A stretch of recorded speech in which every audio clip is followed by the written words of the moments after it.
제1화 장례식장에는 육개장 냄새가 나지 않았다. 장례식장 공기가 무겁다. 아니, 사실 그렇게 무겁지도 않다.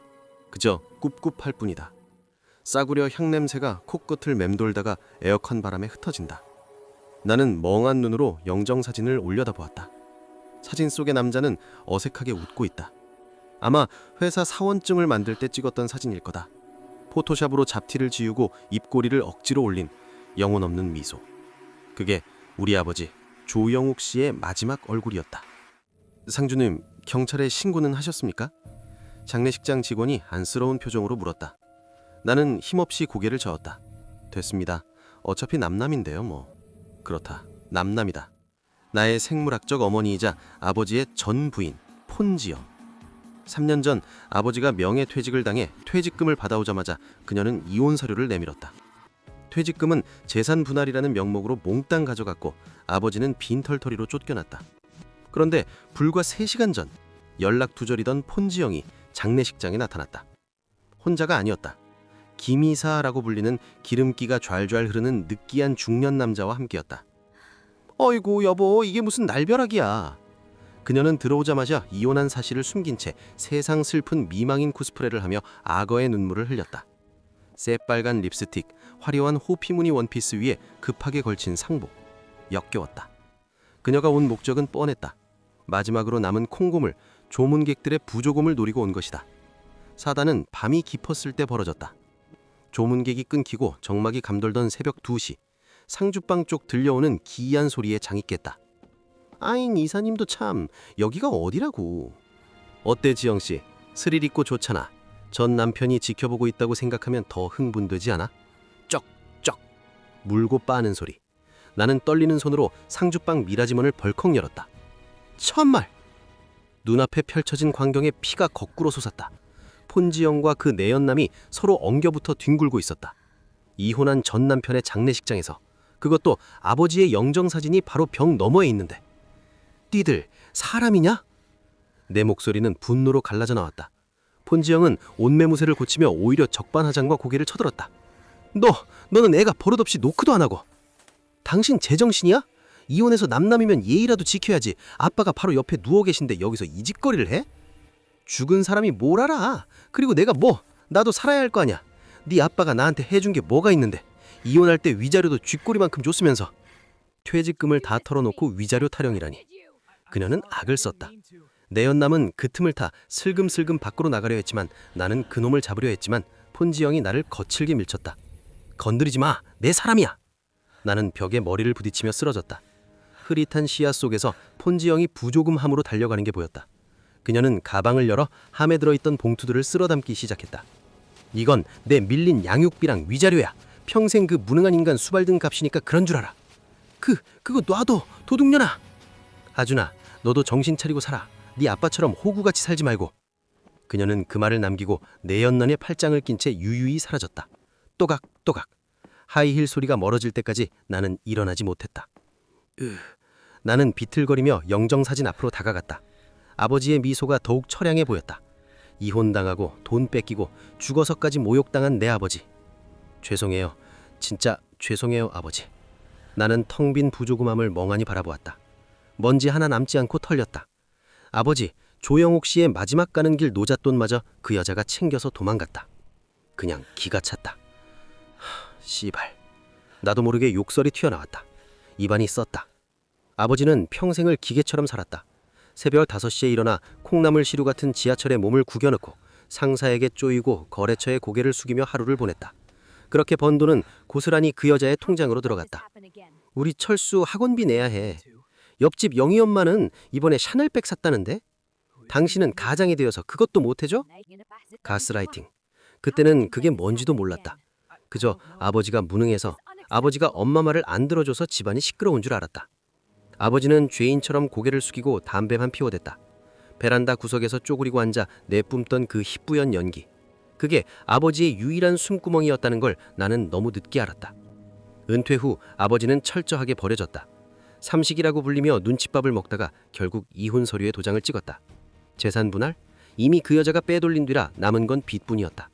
그렇게 아버지는 고시원을 전전하다가 지난주에 고독사했다. 발견된 건 죽은 지 3일 뒤였다고 한다.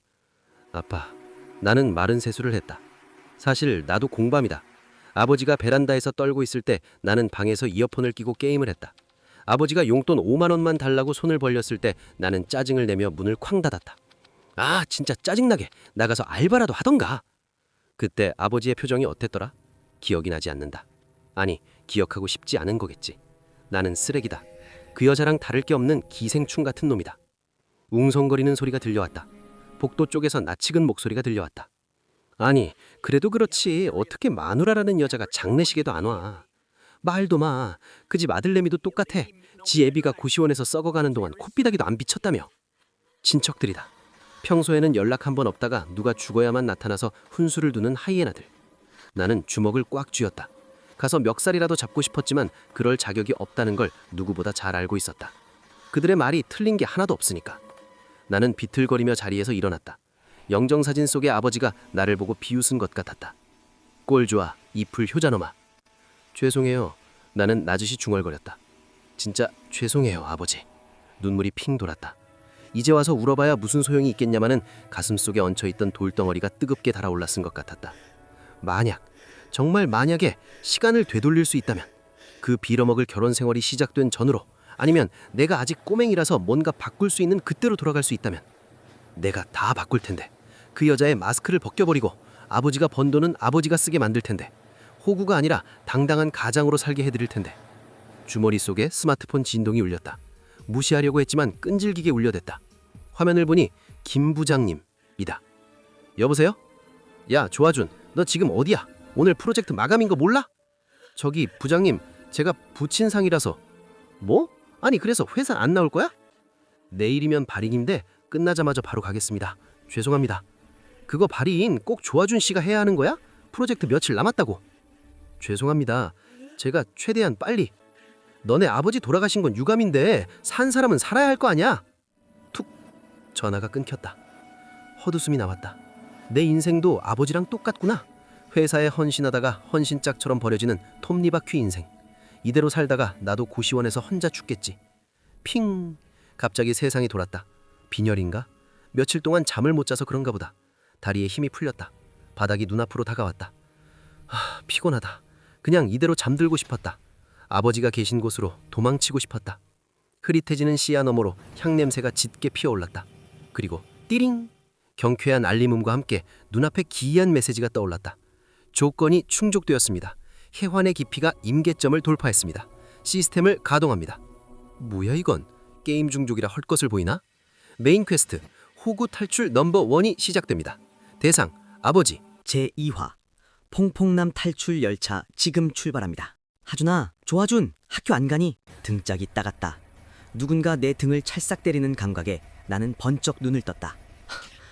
숨을 몰아쉬며 상체를 일으켰다. 심장이 미친 듯이 뛰고 있었다. 식은땀이 줄줄 흘렀다. 주변을 둘러보았다. 장례식장이 아니다.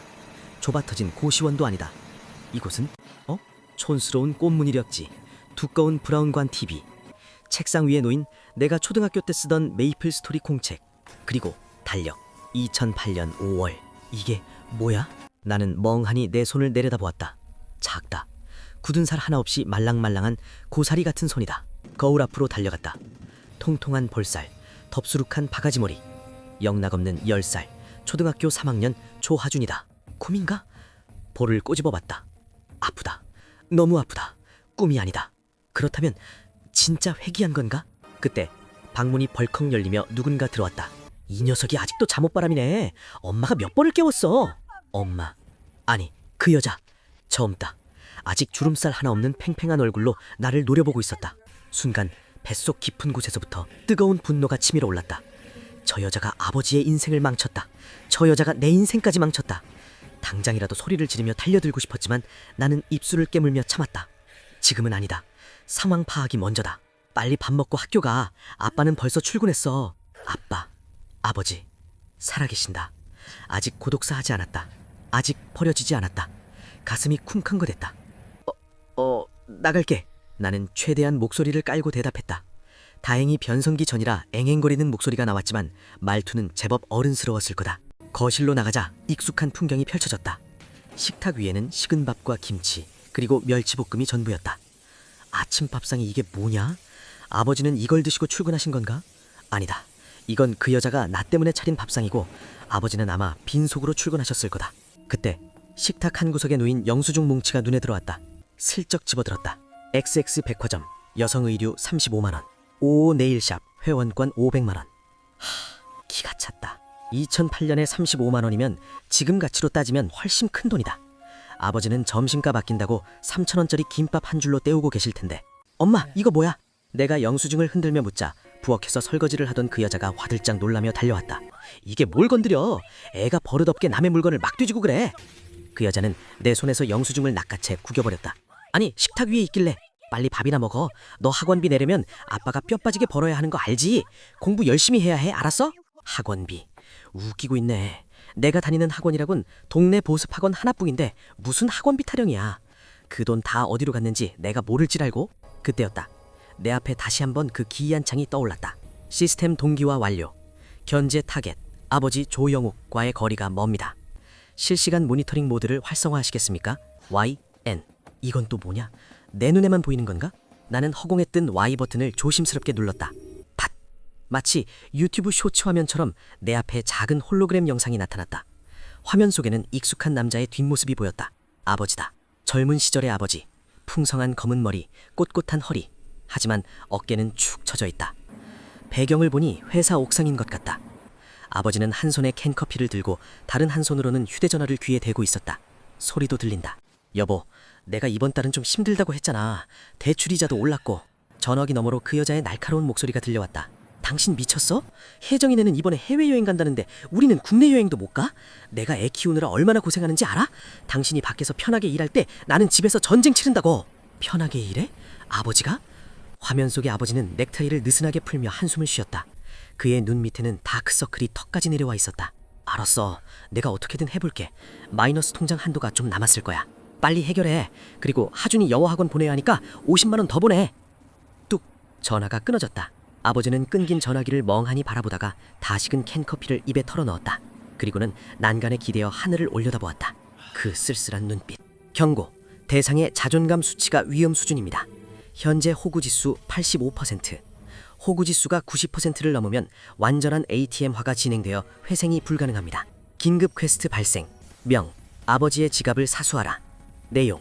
어머니의 추가 송금 요구를 저지하고 아버지께 작은 사치를 선물하시오. 보상. 아버지의 신뢰도 상승. 용돈 획득. 실패 시 아버지의 마이너스 통장 개설. 나는 입꼬리를 말아 올렸다. 그래, 이거다. 이 빌어먹을 시스템이 뭘 원하는지는 모르겠지만 목표는 나와 같다. 아버지를 구하는 것. 그리고 이 거지 같은 집안 구석의 권력 구조를 뒤엎는 것. 나는 숟가락을 탁 내려놓았다. 학교 다녀오겠습니다. 가방을 메고 현관을 나섰다. 학교? 가야지. 하지만 그 전에 들러야 할 곳이 있다. 2008년 스마트폰이 막 보급되려던 시기이자 리먼 브라더스 사태가 터지기 직전, 그리고 아버지가 다니던 대한물산이 강남 테헤란로에 있었던 시절. 나는 학교 가는 척하며 버스 정류장으로 향했다. 주머니를 뒤져보니 꾸짓꾸짓한 1,000원짜리 몇 장이 나왔다. 이거면 충분하다. 기다려요, 아버지. 이번 생은 다를 겁니다. 호구 조영욱이가 아니라 알파메일 조영욱으로 만들어드릴 테니까. 그리고 그 첫걸음은 아버지가 좋아하는 순댓국밥부터야. 아버지는 용돈이 없어서 점심마다 컵라면을 드셨다. 순댓국밥 한 그릇 사 먹을 돈이 없어서 대리님들이랑 식사하러 갈 때마다 속이 안 좋다며 핑계를 댔던 기억이 났다. 그게 얼마나 비참한 건지 그때는 몰랐다. 버스가 도착했다. 나는 버스에 올라타며 창 밖으로 보이는 2008년의 서울 풍경을 바라보았다. 촌스러운 간판들, 투박한 자동차들. 하지만 내 눈에는 기회의 땅으로 보였다. 비트코인? 아직 멀었다. 지금 당장은 주식과 부동산이다. 아니, 그것보다 더 급한 건 가정 내 정치질이다. 그 여자가 아버지를 고립시키는 수법. 1. 경제권 박탈. 2. 죄책감 주입, 비교질. 3. 자녀를 인질로 삼기, 교육비. 이 3단 콤보를 박살내야 한다. 그러려면 내가 아군의 편에 서야 한다. 단순히 엄마 나빠요 해봤자 어린아이의 투정으로 치부될 뿐이다. 철저하게 계산된 그리고 아주 악랄한 효도가 필요하다. 버스가 테헤란로에 진입했다. 저 멀리 아버지의 회사가 보인다. 나는 심호흡을 했다. 10살짜리 꼬마가 회사 로비에 나타나면 경비 아저씨한테 잡히겠지. 하지만 방법은 있다. 나는 가방에서 공책을 꺼내 뭔가를 적기 시작했다. 일종의 시나리오다. 아버지를 불러내고 자연스럽게 엄마의 전화를 차단하고 맛있는 밥을 먹인다. 그리고 결정적인 마디를 날린다. 아빠, 엄마가 아빠 돈으로 다른 아저씨 밥 사주는 거 봤어. 물론 거짓말이다. 아직은. 하지만 2024년의 기억을 되짚어보면 그 여자는 이미 이때부터 산악회니 뭐니 하며 밖으로 나돌았다. 심증은 있는데 물증이 없을 뿐이다. 그렇다면 내가 물증을 만들어주면 된다. 혹은 의심의 씨앗을 심어주면 된다. 제3화 5,000원짜리 커피가 목구멍으로 넘어가나요? 2008년의 테헤란로 빌딩 숲 사이로 넥타이 부대가 쏟아져 나오고 있었다. 점심시간이었다. 나는 대한물산 로비 한 구석 거대한 화분 뒤에 몸을 숨기고 밖을 내다보았다. 모두가 바빠 보였다. 목에 사원증을 걸고 한 손에는 서류 가방을 둔 채 어디론가 급히 발걸음을 옮기는 사람들. 저들 중 절반은 오늘 점심 메뉴를 고민할 것이고 나머지 절반은 카드값과 대출이자를 걱정하고 있겠지. 꼬마야, 여기서 뭐하니? 경비 아저씨가 다가왔다. 나는 짐짓 해맑은 표정을 지으며 고개를 들었다. 10살짜리 꼬맹이의 필살기, 순진한 눈망울 공격이다. 아저씨, 우리 아빠 기다려요. 아빠한테 들을 게 있어서요. 아빠? 아빠가 여기서 일하시니? 네, 영업 3팀 조영욱 과장님인데요. 아빠가 아침에 도시락을 두고 가셔서. 물론 뻥이다. 아버지는 도시락 같은 건 싸다니지 않는다. 그 여자가 아침밥도 안 차려주는데 새벽같이 일어나 도시락을 싸줄 리가 만무하니까. 경비 아저씨는 내 손에 들린 건 아무것도 없다는 걸 눈치채지 못한 듯 허허 웃으며 인터폰을 들었다. 기특하네. 영업 3팀 조영욱 과장. 잠시만 기다려라. 잠시 후 엘리베이터 문이 열리고 아버지가 헐레벌떡 뛰어나왔다. 이마에는 땀이 성골성골 맺혀 있었다. 하준아! 아버지는 나를 보자마자 어깨를 잡고 위아래를 훑어보았다. 너 학교는 무슨 일 있어? 엄마한테 무슨 일 생겼어? 목소리가 떨리고 있었다. 자식이 학교 안 가고 회사를 찾아왔으니 놀랄만도 하다. 나는 아버지의 눈을 똑바로 쳐다보았다. 가까이서 보니 더 처참했다. 와이셔츠 깃은 누렇게 변색되어 있었고 소매 끝은 닳아서 실밥이 터져나와 있었다. 반면에 그 여자는 지난달에 백화점에서 50만 원짜리 블라우스를 샀었지. 속에서 뜨거운 것이 울컥 치밀어 올랐다. 아빠! 나는 최대한 담담하게 입을 열었다. 나 배고파. 아버지는 맥이 풀린 듯 멍한 표정이었다. 배가 고프다고? 응. 학교 급식 맛없어서 그냥 나왔어. 아빠랑 밥 먹고 싶어서. 아버지는 잠시 할 말을 잃은 듯 했다. 그러다 곧 안도의 한숨을 내쉬며 내 머리를 쓰다듬었다. 손바닥이 거칠었다. 그래, 큰일 난 거 아니면 다행이다. 배고프지? 가자, 아빠가 맛있는 거 사줄게. 아버지는 지갑을 꺼내 확인했다. 낡아 빠진 가죽 지갑. 그 사이로 보이는 건 10,000원짜리 2장과 1,000원짜리 몇 장이 전부였다. 순간 아버지의 눈동자가 흔들렸다. 아마 머릿속으로 계산기를 두드리고 있을 거다. 오늘 점심값, 집에 갈 차비, 그리고 비상금. 대기업 과장이 점심 한 끼 사주는 걸 망설여야 하는 현실. 이게 대한민국 퐁퐁남의 현주소다. 짜장면 먹을까? 저기 앞에 맛있는 중국집 있는데. 아버지가 애써 밝은 목소리로 물었다. 나는 고개를 저었다. 아니, 고기. 고기? 응. 물에 빠진 고기 말고 구워 먹는 거, 국물 있는 거. 나는 아버지의 손을 잡아 끌었다. 목적지는 이미 정해져 있다. 회사 뒷골목에 있는 할매 순댓국. 아버지가 좋아하시지만 돈 아낀다고 김밥 천국 라면만 드시느라 1년에 한두 번 갈까 말까 했던 그곳. 가자 아빠, 내가 길 알아. 식당은 점심시간이라 북적거렸다. 우리는 구석자리에 마주보고 앉았다. 이모, 여기 순댓국 특 2개요. 고기 많이 주세요.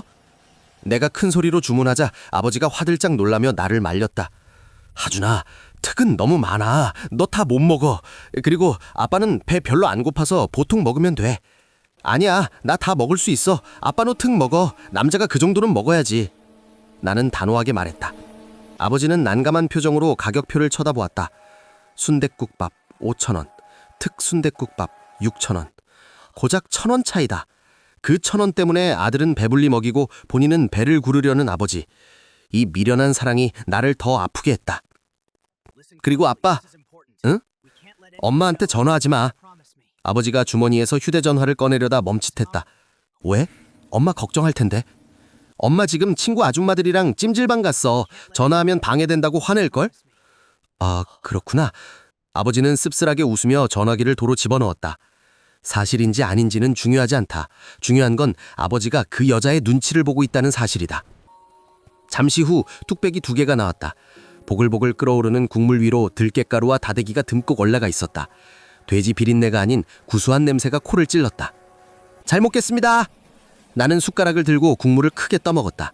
뜨끈한 국물이 10도를 타고 넘어가자 긴장했던 몸이 스르르 풀리는 것 같았다.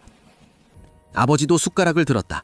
하지만 선뜻 입으로 가져가지 못하고 국물만 휘저었다. 하준아, 응? 너 진짜 학교에서 무슨 일 있었던 거 아니지? 친구랑 싸웠다거나.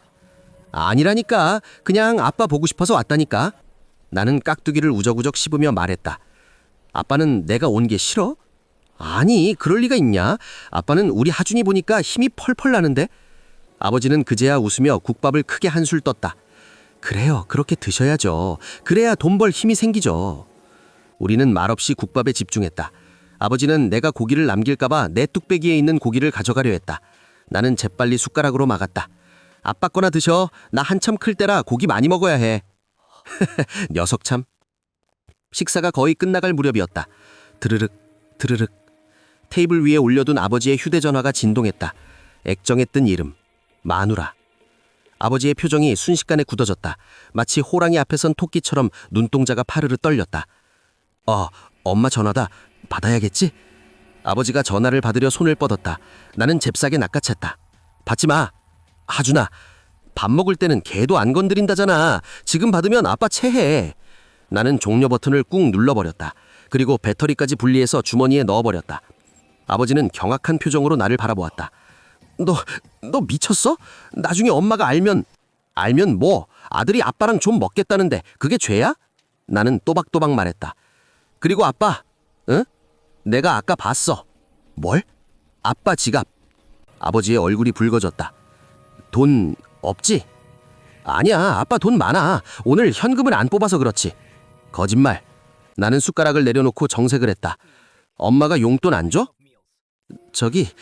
아니, 뭐 아껴 써야지. 우리 집 융자도 갚아야 하고 너 학원비도. 아빠 월급 400만 원 넘잖아. 2008년 기준으로 대기업 과장 월급 400이면 적은 돈이 아니다. 그런데 용돈이 10만 원? 하루에 3,300원 꼴이다. 교통비 빼면 밥도 못 사 먹는 돈이다. 내가 다 알아. 엄마가 아빠 돈 다 가져가는 거. 하준아, 부부 사이에는 경제권이라는 게 경제권 같은 소리 하네. 나도 모르게 어른 말투가 튀어나왔다. 아버지가 눈을 동그랗게 떴다. 나는 헛기침을 하며 아이 말투로 돌아왔다. 아니, 내 친구 일용이네 아빠는 용돈 50만 원 받는다던데. 그리고 자기가 번 돈은 자기가 관리하는 게 맞는 거 아니야? 그건 집집마다 사정이 다른 거야. 아버지는 더 이상 말을 잇지 못했다. 본인도 알고 있는 거다. 뭔가 잘못됐다는 걸. 하지만 인정하고 싶지 않은 거다. 자신이 평생을 바쳐 지켜온 가정이 사실은 모래성 위에 지어진 착취의 구조라는 걸. 그때 눈앞에 시스템 창이 반짝였다. 아버지의 심리적 방어 기제가 약화되었습니다. 적절한 타이밍입니다. 결정타를 날리세요. 나는 자리에서 일어났다. 계산대로 가서 아버지의 지갑을 열었다. 만원짜리 2장을 꺼내 계산을 했다.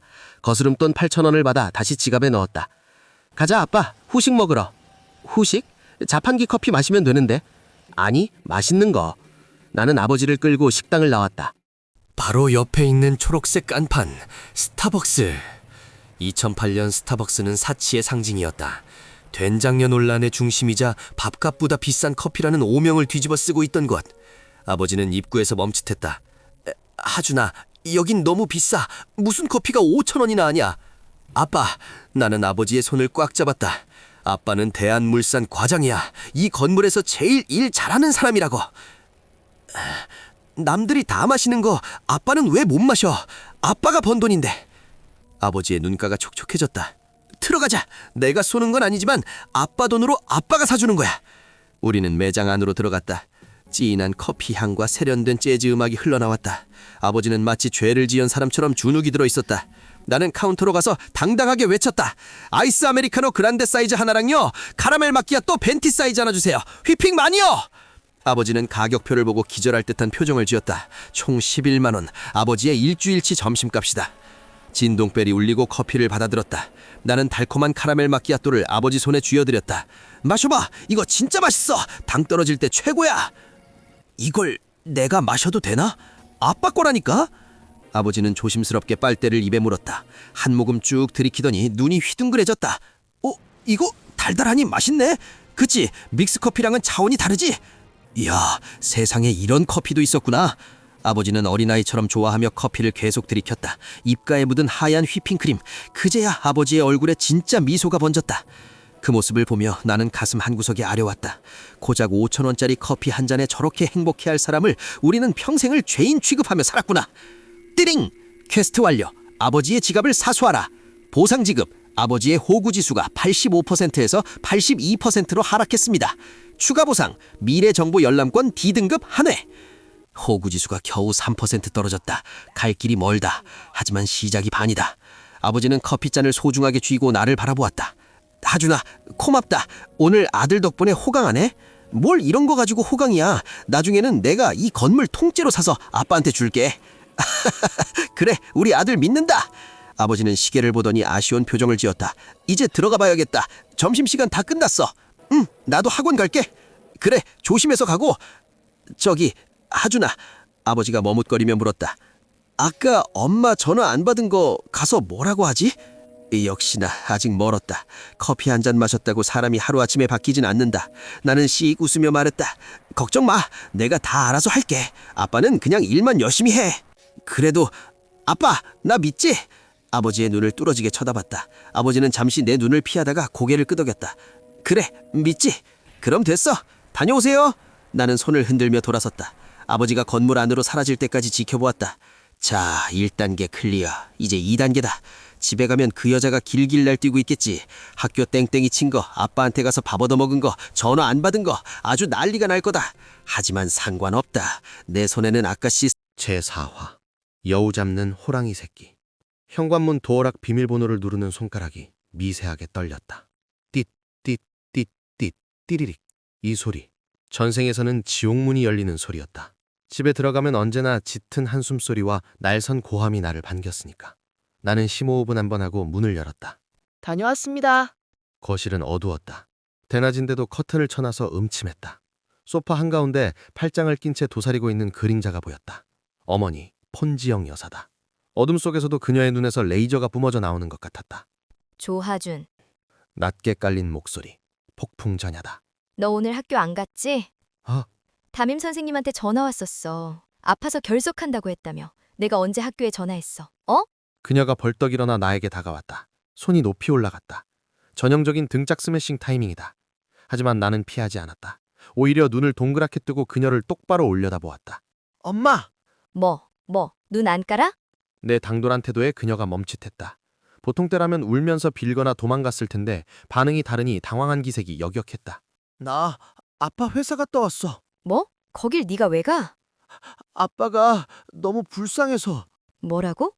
나는 가방을 바닥에 툭 내려놓았다. 그리고 연기 모드에 돌입했다. 눈시울을 붉히며 입술을 깨물었다. 아빠 점심도 굶고 있었어. 다른 아저씨들은 다 맛있는 거 먹으러 가는데 아빠만 옥상에서 캔커피 마시고 있었다고. 그래서 뭐 어쩌라고? 아빠가 돈 아끼느라 그런 걸 나보고 어쩌라고? 돈을 왜 아껴? 우리 집 가난해? 내 질문에 그녀의 미간이 구겨졌다. 너 지금 엄마한테 따지는 거야? 집대출금 갚고 네 학원비 내려면 얼마나 힘든 줄 알아? 엄마가 뼈 빠지게 살림해서 이만큼 사는 거야. 나왔다. 전가의 보도, 희생하는 어머니 코스프레. 전생에서는 이 말에 속아 평생 죄책감을 안고 살았다. 하지만 지금은 아니다. 나는 주머니에서 꾸깃꾸깃한 영수증 몽치를 다시 꺼낼까 하다가 관뒀다. 그건 너무 약하다. 더 강력한 한 방이 필요하다. 시스템이 알려준 좌표. 나는 천천히 고개를 돌려 안방문을 바라보았다. 근데 엄마, 또 뭐? 근데 우리 집 돈 없대며. 그래, 돈 없어. 그러니까 아껴 써야지. 그럼 안방 화장대 밑에 있는 건 뭐야? 순간 거실의 공기가 얼어붙었다. 폰지영 여사의 눈동자가 걷잡을 수 없이 흔들렸다. 뭐? 뭐라고? 화장대 맨 아래 서랍, 그 안쪽에 있는 빨간색 홍삼 박스. 그녀의 얼굴에서 핏기가 싹 가셨다. 마치 귀신이라도 본 사람처럼 입을 떡 벌리고 굳어버렸다. 무슨 소리야? 거긴 아무것도 에이, 거짓말. 내가 지금 가서 가져와 볼까? 묵직하던데? 내가 안방 쪽으로 몸을 돌리자 그녀가 비명을 지르듯 다급하게 내 팔을 낚아챘다. 하지 마. 그녀의 손이 바들바들 떨리고 있었다. 정확하다. 시스템 정보는 틀리지 않았다. 2008년 6월 현재 그녀가 빼돌린 비자금은 현금과 차명 계좌를 합쳐 약 5천만 원. 당시 지방 아파트 전세 한 채 값이다. 아버지가 10년 된 구두를 기워 신을 때 그녀는 그 돈을 모아 친정 오빠 사업 자금으로 대줄 계획을 세우고 있었다. 물론 전생에서는 그 돈을 몽땅 날려먹었지만 그걸 네가 어떻게... 그녀가 말을 더듬었다. 목소리가 기어들어가고 있었다. 나는 쐐기를 박았다. 지난번에 숨바꼭질 하다가 봤어. 통장이랑 돈다발 엄청 많던데? 엄마 그거 아빠 생일 선물 사주려고 모은 거지? 어? 그치? 우리 아빠 차 바꿔주려고 모은 거지? 아빠 차 통차라고 친구들이 놀린단 말이야. 빠져나갈 구멍을 만들어주는 척하면서 동시에 퇴로를 차단하는 화법. 이제 그녀는 선택해야 한다. 그 돈의 존재를 인정하고 가족을 위한 돈이라고 거짓말을 하거나 아니면 끝까지 오리발을 내밀 거라. 하지만 내가 구체적인 위치까지 말해버린 이상 오리발은 불가능하다. 그래, 맞아. 당연하지. 그녀가 억지 웃음을 지으며 식은땀을 닦았다. 엄마가 아빠 놀래주려고 몰래 모은 거야. 그러니까 비밀이야. 알았지? 근데 엄마! 나는 한 발자국 더 다가갔다. 아까 밥 먹을 때 아빠가 그러더라. 뭘? 엄마가 돈 모으는 거 다 알고 있다고. 꿍! 그녀가 뒤로 주춤하며 소파에 주저앉았다. 이건 내 창작이다. 하지만 효과는 핵폭탄급이다. 의심 많은 성격인 그녀에게 남편이 모든 걸 알고도 모른 척하고 있다는 정보는 공포 그 자체일 것이다. 아빠가 알고 있다고? 응, 아빠가 그랬어. 엄마가 나 위해서 고생해서 돈 모으는 거 다 아는데 모른 척 해주는 거라고. 거짓말이다. 아버지는 그런 윈이 못 된다. 하지만 그녀는 믿을 수밖에 없다. 자신이 찔리는 게 있으니까. 아빠 진짜 착하지? 나 아빠한테 비밀 지킬게. 대신 나는 고사리 같은 손을 내밀었다. 나도 입망은 비추어. 뭐? 용돈! 나도 돈 필요해! 그녀는 멍하니 나를 바라보았다. 눈앞에 아들이 10살짜리가 아니라 낯선 괴물처럼 보이는 듯했다. 하지만 별 수 있나? 약점이 잡혔는데. 그녀는 홀린 듯이 지갑을 열고 10,000원짜리 한 장을 쥐어줬다. 손이 바들바들 떨리고 있었다. 고마워 엄마. 나 방에 들어가서 공부할게. 나는 씩 웃으며 방으로 들어왔다. 문을 닫자마자 다리에 힘이 풀려 주저앉았다. 후, 심장이 터질 것 같았다. 10살 몸으로 어른을 상대하는 건 체력 소모가 심했다. 하지만 쾌감은 짜릿했다. 거실에서는 아무 소리도 들리지 않았다. 아마 그녀는 지금쯤 패닉 상태에 빠져 머리를 쥐어뜯고 있을 거다. 남편이 알고 있었다니 언제부터, 얼마나. 의심의 싹이 트기 시작하면 사람은 위축될 수밖에 없다. 이제 그녀는 당분간 아버지에게 큰 소리를 치지 못할 것이다. 혹시라도 아버지가 그 돈 내놔라고 할까봐 전전긍긍할 테니까. 띠링. 서브퀘스트 완료. 여우의 굴을 탐색하라. 어머니 폰지영에게 심리적 타격을 입혔습니다. 보상 민첩 스탯 플러스 1. 화술 레벨 업. 현재 가정 내 권력 구도가 미세하게 조정되었습니다. 나는 허공에 떠있는 반투명한 메시지를 손으로 휘저어 없앴다. 민첩 스탯 상승이라. 이제 엄마의 등짝 스매싱을 더 잘 피할 수 있으려나. 하지만 방심은 금물이다. 오늘의 이 충격요법이 언제까지 갈지는 모르는 일이니까. 폰지영 여사는 회복력이 빠른 사람이다. 아마 며칠 지나면 설마 남편이 진짜 알겠어? 하며 다시 고개를 쳐들지도 모른다. 그러니 확실한 굳히기가 필요했다. 나는 손에 쥐어진 10,000원짜리 지폐를 내려다보았다. 전생에서는 그저 과자 몇 봉지 사 먹으면 사라질 돈이었지만 지금 이 순간 내겐 의미가 달랐다. 이것은 단순한 용돈이 아니다. 이 집안의 절대 권력자였던 어머니에게서 뜯어낸 첫 번째 전리품이다. 후. 침대에 벌러덩 들어 누웁자 그제야 긴장이 풀렸다. 나는 천장을 올려다보았다. 민첩 스탯 상승 그리고 화술 레벨 업. 아직은 미약한 힘이다. 하지만 이 작은 호랑이 새끼의 이빨이 언젠가 거대한 불행의 숨통을 끊어놓을 것이다. 가정 내에 급한 불은 껐으니 다음은 아버지의 회사와 학교다. 2008년에 금융위기가 닥쳐오기 전까지 준비해야 할 제5화 달라진 저녁 밥상과 1억 5천. 저녁 7시 아버지가 퇴근했다. 평소라면 밤 10시는 넘어야 들어오시는데 오늘은 7시다. 아까 내가 찾아간 것 때문에 걱정이 돼서 일찍 오신 게 분명하다. 나는 문을 살짝 열고 거실을 훔쳐보았다. 왔어? 소파에 죽은 듯이 앉아있던 어머니가 벌떡 일어났다. 평소 같으면 왜 이렇게 일찍 왔어? 밥도 없는데 라고 쏘아붙였을 텐데 목소리가 한 옥타브 낮았다. 그냥 좀 일찍 들어왔어. 하준이는? 아버지는 눈치를 보며 물었다. 방에 있어. 공부한다고. 그래? 밥은? 차려줄게. 씻고 나와. 어머니가 후다닥 부엌으로 도망쳤다. 아버지는 어리둥절한 표정으로 그녀의 뒷모습을 바라보았다. 왜 저러지? 하는 표정이다. 식탁 위에 반찬이 깔리기 시작했다. 먹다 남은 김치 쪼가리가 아니다. 냉장고 깊숙한 곳에 숨겨져 있던 장조림, 계란말이, 그리고 갓 구운 조기 한 마리. 아마 나중에 본인 혼자 먹거나 친구들 오면 내놓으려고 했던 것들일 거다. 아버지가 씻고 나오더니 식탁을 보고 눈이 휘둥그레졌다. 오늘 무슨 날이야? 반찬이 왜 이래? 그냥 당신 힘들 것 같아서. 어머니는 식탁에 앉지도 못하고 주변을 서성거렸다. 아버지가 숟가락을 들다가 나를 불렀다. 하준아, 나와서 밥 먹어라. 나는 문을 열고 나갔다. 우와, 조개다. 일부러 호들갑을 떨며 식탁에 앉았다. 아버지는 내 밥 위에 생선살을 발라 올려주셨다. 많이 먹어라. 아빠도 드세요. 엄마가 아빠 힘내라고 차린 거잖아. 나는 어머니를 보며 싱긋 웃었다. 그녀는 내 눈을 피했다. 얼굴이 흑빛이었다. 혹시라도 내가 밥 먹다가 엄마 그 홍삼 박스라고 말할까봐 조마조마한 거다. 아버지는 영문도 모른 채 오랜만에 받아보는 따뜻한 밥상에 감동한 표정이었다. 여보, 고마워. 잘 먹을게. 그래. 밥 먹는 내내 정적이 흘렀다. 오직 수저 부딪히는 소리만 들렸다. 하지만 이 정적은 예전과는 다르다. 예전의 정적이 아버지의 숨통을 조이는 무거운 침묵이었다면 지금의 정적은 어머니가 느끼는 공포와 불안의 침묵이다. 공수가 역전됐다. 밥을 다 먹고 나자 아버지가 조심스럽게 입을 열었다. 저기, 여보. 왜? 어머니가 화들짝 놀라며 소리쳤다. 그 과민 반응에 아버지가 더 놀랐다. 아니, 그냥 이번 달 생활비 말인데. 아버지는 말끝을 흐렸다. 평소 레퍼토리라면 어머니가 생활비가 모자란다. 돈 좀 더 가져와라 라며 닥달할 타이밍이다. 하지만 지금은 어머니의 눈동자가 도르륵 굴러갔다. 생활비 이야기를 꺼냈다가 혹시라도 아버지가 그럼 당신이 모아둔 돈 좀 쓰지 라고 나올까봐 겁이 난 거다. 알았어. 내가 좀 아껴 써볼게.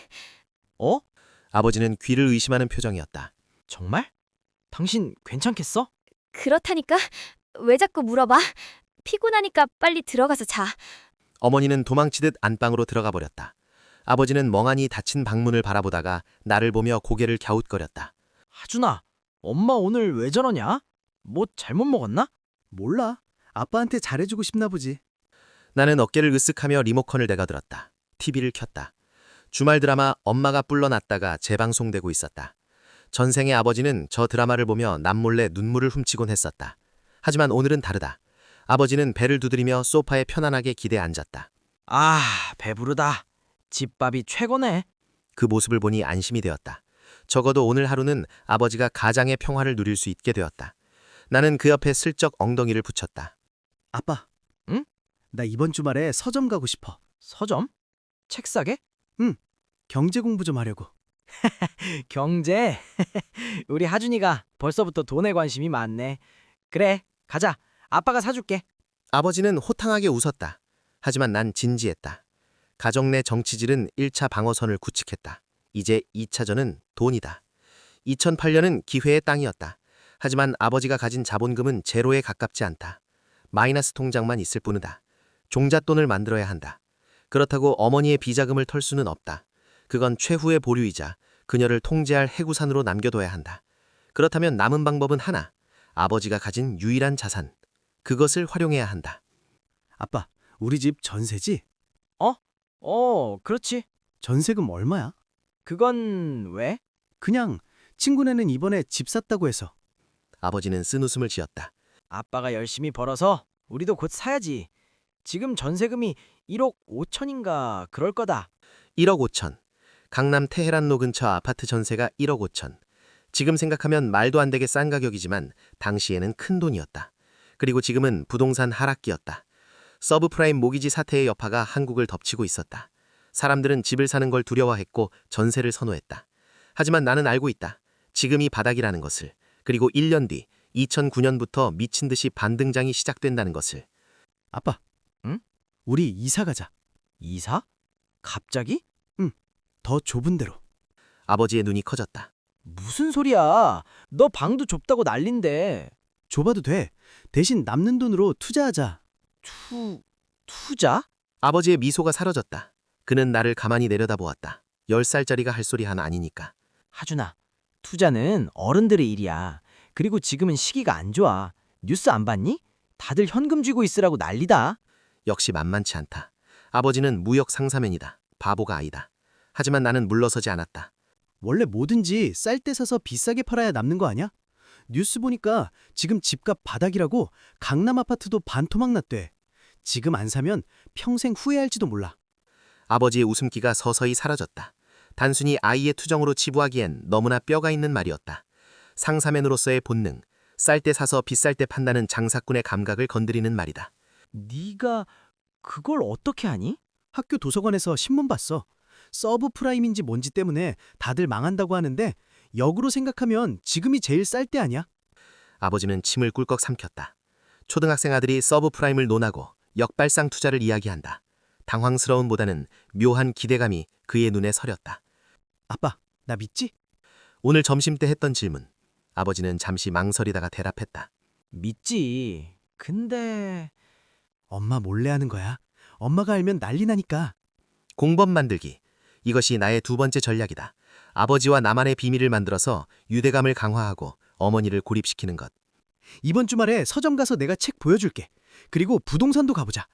아버지는 황당해하면서도 묘하게 흥미로워하는 눈치였다. 평소 같으면 쓸데없는 소리 말고 공부나 해 라고 했을 텐데 오늘 하루 내가 보여준 모습들이 그에게 어떤 변화를 준 것 같다. 점심때의 그 당당함, 왠지 모를 어머니가 날 보는 태도, 그리고 5,000원짜리 커피의 달콤함. 아버지는 뭔가에 홀린 듯 고개를 끄덕였다. 그래, 구경이나 한번 가보자. 됐다. 미끼를 물었다. 나는 속으로 쾌재를 불렀다. 잠시 후 아버지는 습관처럼 담배 한 대를 물고 베란다로 나갔다. 세시 문이 닫힌 얼마 지나지 않아 탁자 위에 덩그러니 놓여있던 휴대폰이 짧게 진동했다. 나는 빨리 화면을 훔쳐보았다. 문자가 와 있었다. 발신자는 김 과장, 동기. 영우가 너 괜찮냐? 아까 부장님이 너 찾던데. 그리고 이번 희망퇴직 명단에 우리 팀 껴있다는 찌라시 돈다. 조심해라. 희망퇴직. 2008년 금융위기가 불러온 구조조정의 칼바람. 전생에서 아버지는 이때 살아남기 위해 자존심을 다 버리고 상사에게 빌었다. 그리고 그 스트레스로 탈모를 얻고 위역양을 얻었다. 하지만 이번엔 다르다. 나는 주먹을 꽉 쥐었다. 희망퇴직? 웃기지 마. 우리는 제 발로 나갈 거다. 물론 그냥 나간지 않는다. 퇴직금에 위로금까지 두둑하게 챙기고 박수 칠 때 떠날 것이다. 그러기 위해서는 준비가 필요하다. 나는 자리에서 벌떡 일어났다. 아빠, 나 일기 쓰고 잘게.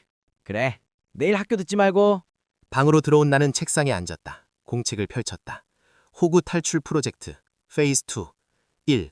어머니의 비자금 대어머니 결전병기 확보 완료. 2.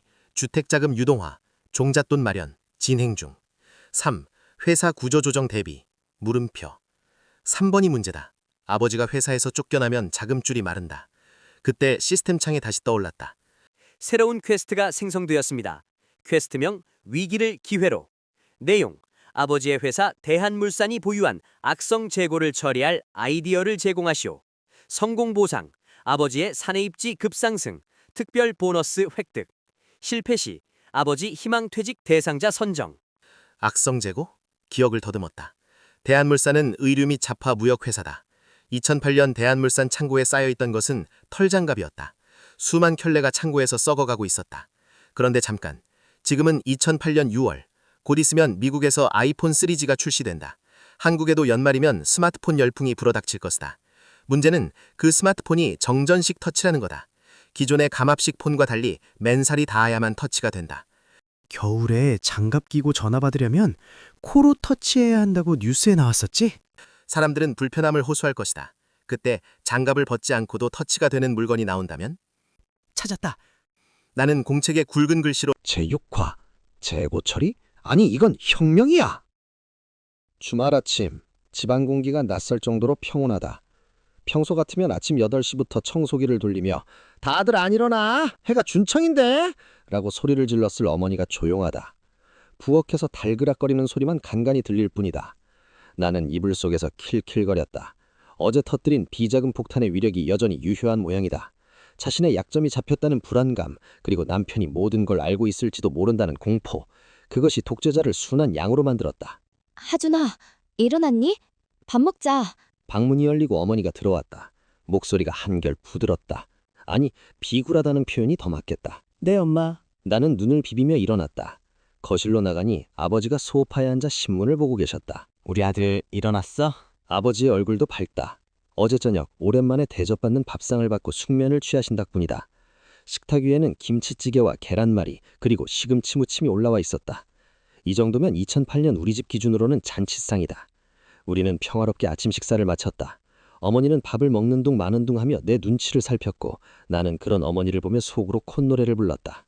계속 그렇게 긴장하고 계세요. 그래야 딴 생각을 못하지. 식사를 마치고 나는 옷을 갈아입었다. 아빠, 가자, 서점. 그래, 오랜만에 강남 나들이나 해볼까? 아버지가 주섬주섬 옷을 챙겨 입었다. 어머니가 현관까지 따라 나와 대용을 했다. 조심해서 다녀와요. 올 때 뭐 먹고 싶은 거 있으면 사오고. 알았어. 아버지는 어머니의 변화가 여전히 적응이 안 되는지 어색하게 대답하고는 서둘러 문을 나섰다. 엘리베이터 안에서 아버지가 고개를 갸웃거렸다. 참 이상하네. 엄마가 왜 저렇게 고분고분하지? 아빠가 가장으로서 권위가 생겨서 그런 거 아니야? 역시 남자는 돈을 잘 벌어야 하나 봐. 에이, 돈은 무슨 용돈도 없는데. 아버지는 쓴 웃음을 지었지만 어깨는 조금 펴져 있었다. 그래, 착각이라도 좋습니다. 그 착각이 현실이 되게 만들 거니까. 우리는 버스를 타고 강남역으로 향했다. 표보문고 강남점. 주말이라 그런지 사람들로 발 디딜 품이 없었다. 책 냄새, 종이 냄새가 훅 끼쳐왔다. 스마트폰이 세상을 지배하기 직전 아직은 아날로그에 낭만이 남아있는 시대. 하준아, 무슨 책 사고 싶어? 만화책? 아니. 나는 경제 경영 코너로 직진했다. 그리고 눈에 띄는 책들을 골라 담았다. 부자 아빠, 가난한 아빠, 워렌 버핏의 주주서한, 화폐전쟁. 아버지가 책 제목들을 보더니 눈을 동그랗게 떴다. 야, 너 이거 읽을 수 있어? 너무 어려운 거 아니야? 그냥 그림만 봐도 재밌어 보여서. 그리고 나중에 부자 되려면 이런 거 읽어야 한대. 녀석 참 기특하긴 한데. 아버지는 내 머리를 쓰다듬으며 흐뭇해했다. 나는 책을 몇 권 더 고른 뒤 계산대로 향했다. 물론 계산은 아버지가 했다. 비상금을 털어서. 서점을 나온 우리는 강남대로를 걸었다.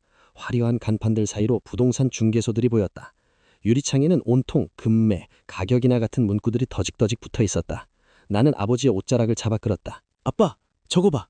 저기 써 있는 거. 부동산? 은마 아파트 금매 8억 5천.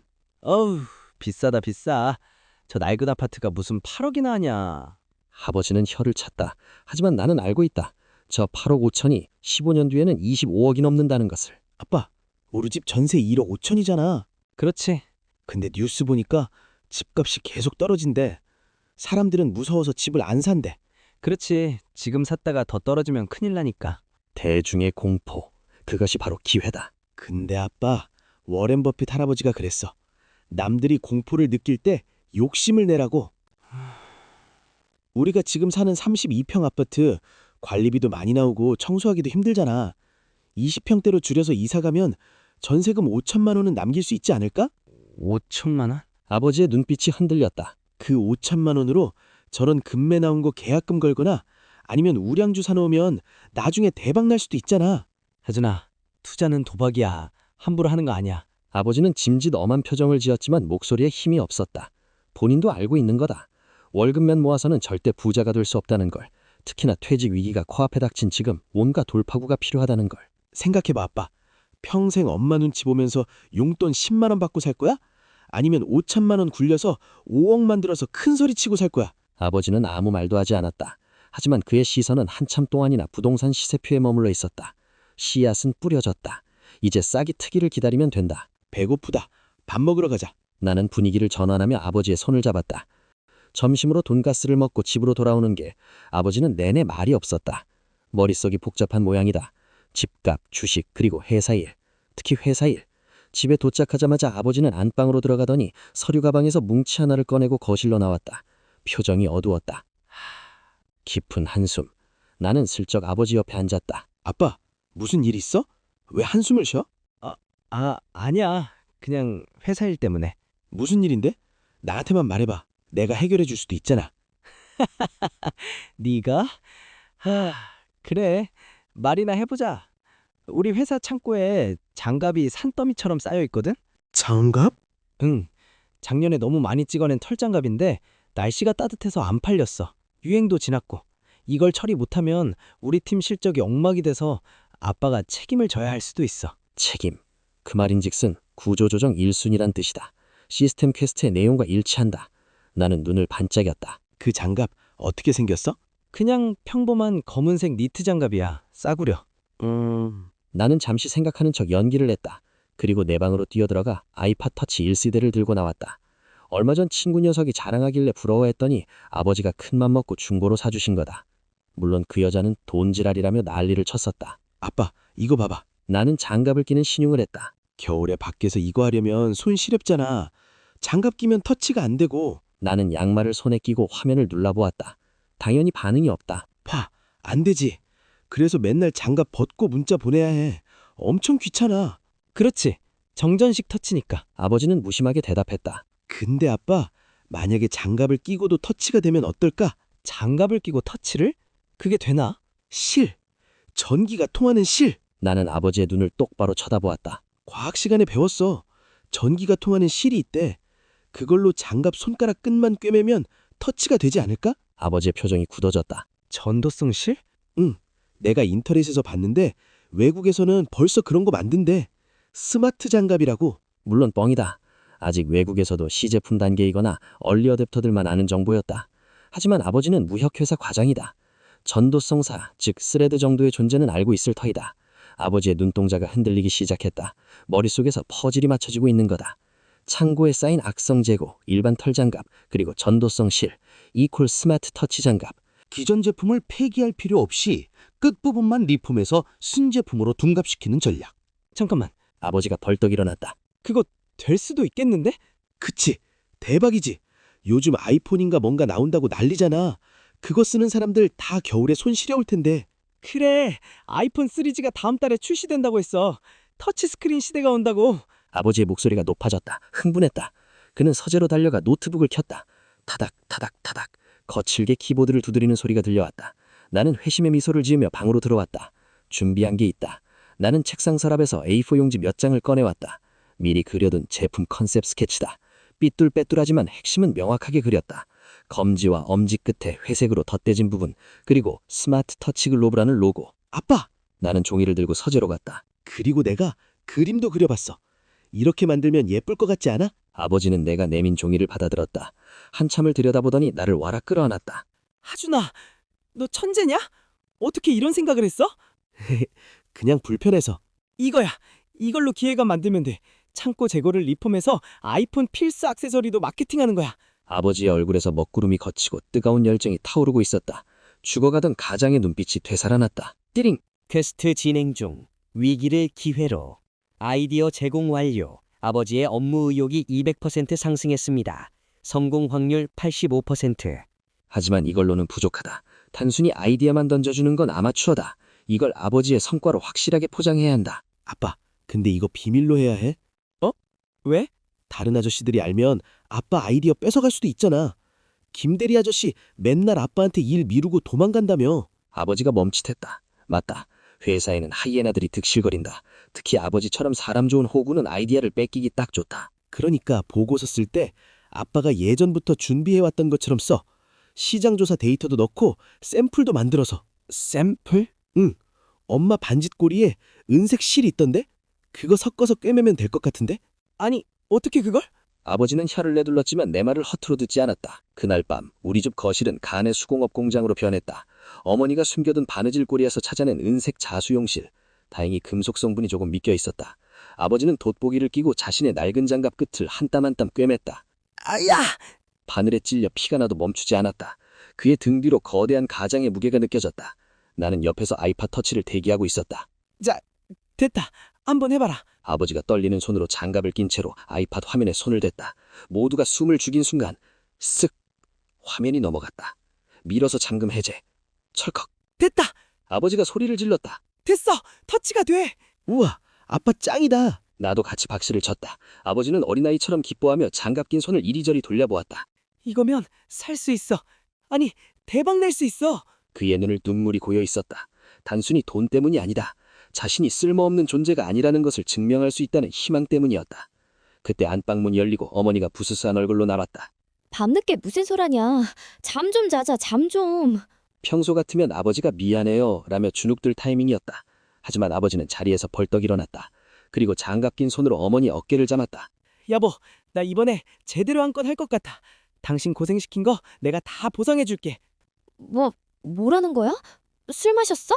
어머니는 당황해서 뒷걸음질했지만 아버지의 눈빛에 압도되어 더 이상 잔소리하지 못했다. 화준아, 자자. 아빠도 내일 일찍 출근해서 보고서 마무리해야 하니까. 네, 아빠. 아버지는 콧노래를 흥얼거리며 서재로 들어갔다. 나는 그 뒷모습을 보며 주먹을 꽉 쥐었다. 시스템 메시지. 퀘스트 완료 조건이 충족되었습니다. 내일 운명의 프레젠테이션이 시작됩니다. 보너스 효과 발동. 아버지의 화술 스탯이 일시적으로 플러스 20 상승합니다. 완벽하다. 재고 처리 아이디어에 프로토타입과 자신감까지. 이제 무대는 마련되었다. 내일 아침 대한물산 회의실에서 아버지의 반란이 시작될 것이다. 그리고 그 반란은 우리 가족의 운명을 180도 바꿔놓을 것이다. 나는 침대에 누워 천장을 바라보았다. 전생의 기억 속 아버지는 늘 고개를 숙이고 있었다. 하지만 이번 생은 다를 것이다. 고개를 뻣뻣이 들고 세상을 내려다보게 제7화 넥타이 부대의 반란 그리고 잔혹한 기상. 아침 공기가 비장했다. 출근 준비를 하는 아버지의 등은 여전히 조금 굽어 있었지만 어제와는 다른 기운이 감돌았다. 나는 현관 앞에서 아버지의 구두를 미리 꺼내놓았다. 어젯밤 몰래 물티슈로 닦아놓은 덕분에 낡은 가죽 구두가 꽤 번질거렸다. 아빠, 아버지가 거울 앞에서 낡고 해진 회색 넥타이를 매려다 말고 나를 내려다보았다. 왜, 하준아, 잠깐만. 나는 등 뒤에 숨기고 있던 작은 쇼핑백을 꺼냈다. 지난 주말 서점에 갔다가 아빠가 맥심 잡지에 정신 팔려 있을 때 몰래 샀던 거다. 그때 폰지영 여사에게 비자금 친목 대가로 뜯어낸 10,000원과 내 돼지 저금통을 털어서 산 꽤 비싼 녀석이다. 자, 이건 매. 이게 뭐냐? 아버지는 얼떨떨한 표정으로 쇼핑백을 열었다. 은은한 광택이 도는 짙은 파란색 넥타이. 성공과 신뢰를 상징하는 색. 넥타이잖아. 오늘 중요한 날이라며. 아니, 네가 돈이 어디 있어서. 엄마한테 받은 용돈이랑 저금통 걸었어. 예전 같았으면 로켓 배송으로 하루면 올 텐데 아빠 몰래 사느라 얼마나 힘들었는 줄 알아? 응? 로켓 뭐? 아니, 그냥 그런 게 있어. 빨리 매봐. 나는 아버지의 손에서 낡은 회색 넥타이를 빼앗고 파란색 넥타이를 건넸다. 아버지는 감동한 듯 눈시울이 붉어진 채 넥타이를 목에 걸었다.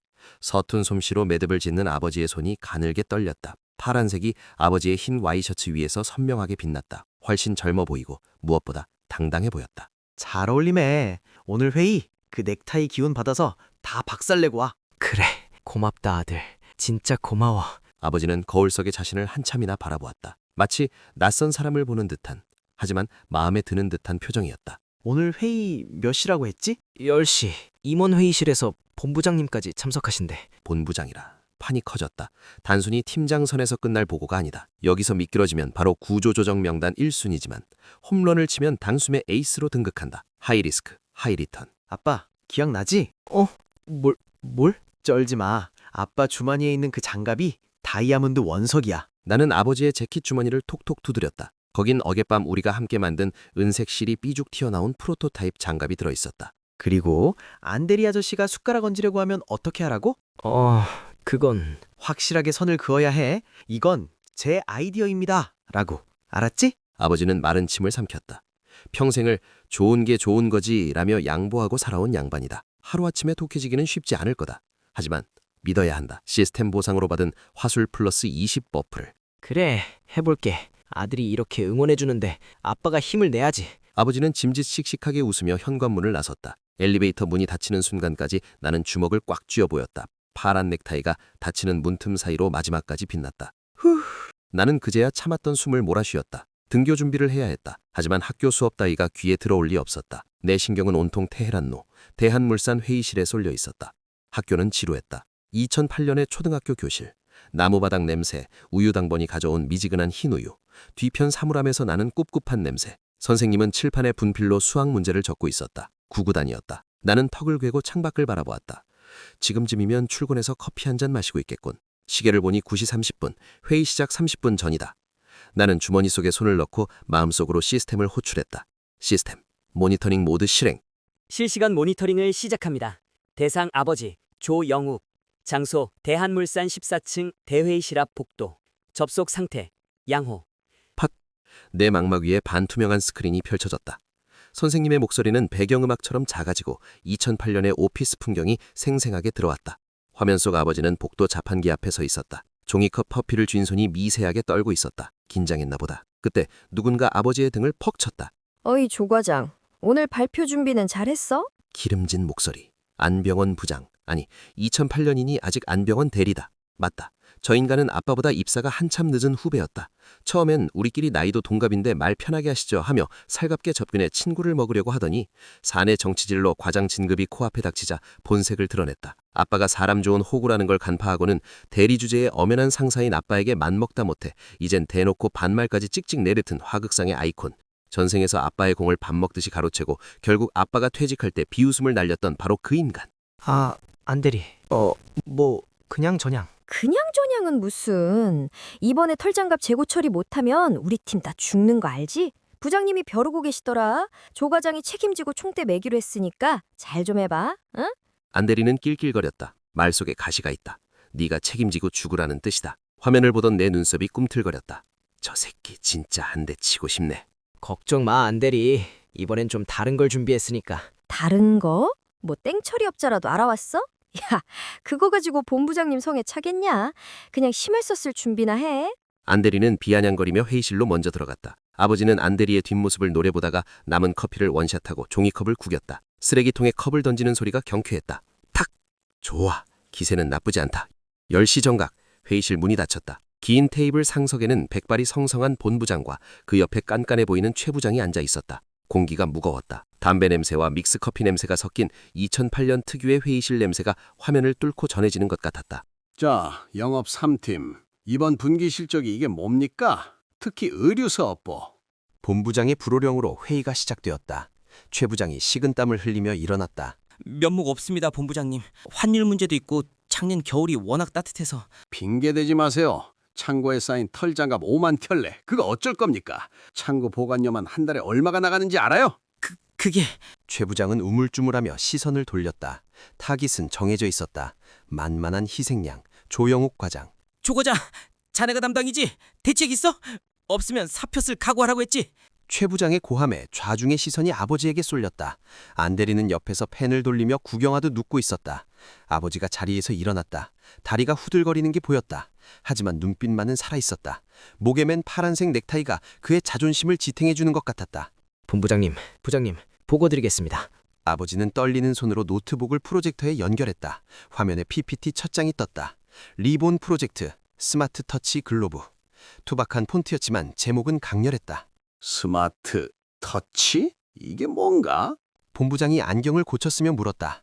네, 현재 창고에 있는 악성 재고 니트 장갑을 폐기하는 대신 리폼을 통해 부가가치를 창출하는 방안입니다. 아버지는 침을 한번 꿀꺽 삼키고 말을 이었다. 지금 전 세계적으로 터치스크린 폰이 유행하고 있습니다. 특히 다음 달 애플의 아이폰 시리즈가 출시되면 국내에서도 터치폰 시장이 폭발적으로 성장할 것입니다. 그래서 폰이랑 장갑이랑 무슨 상관이야? 최 부장이 짜증 섞인 투로 물었다.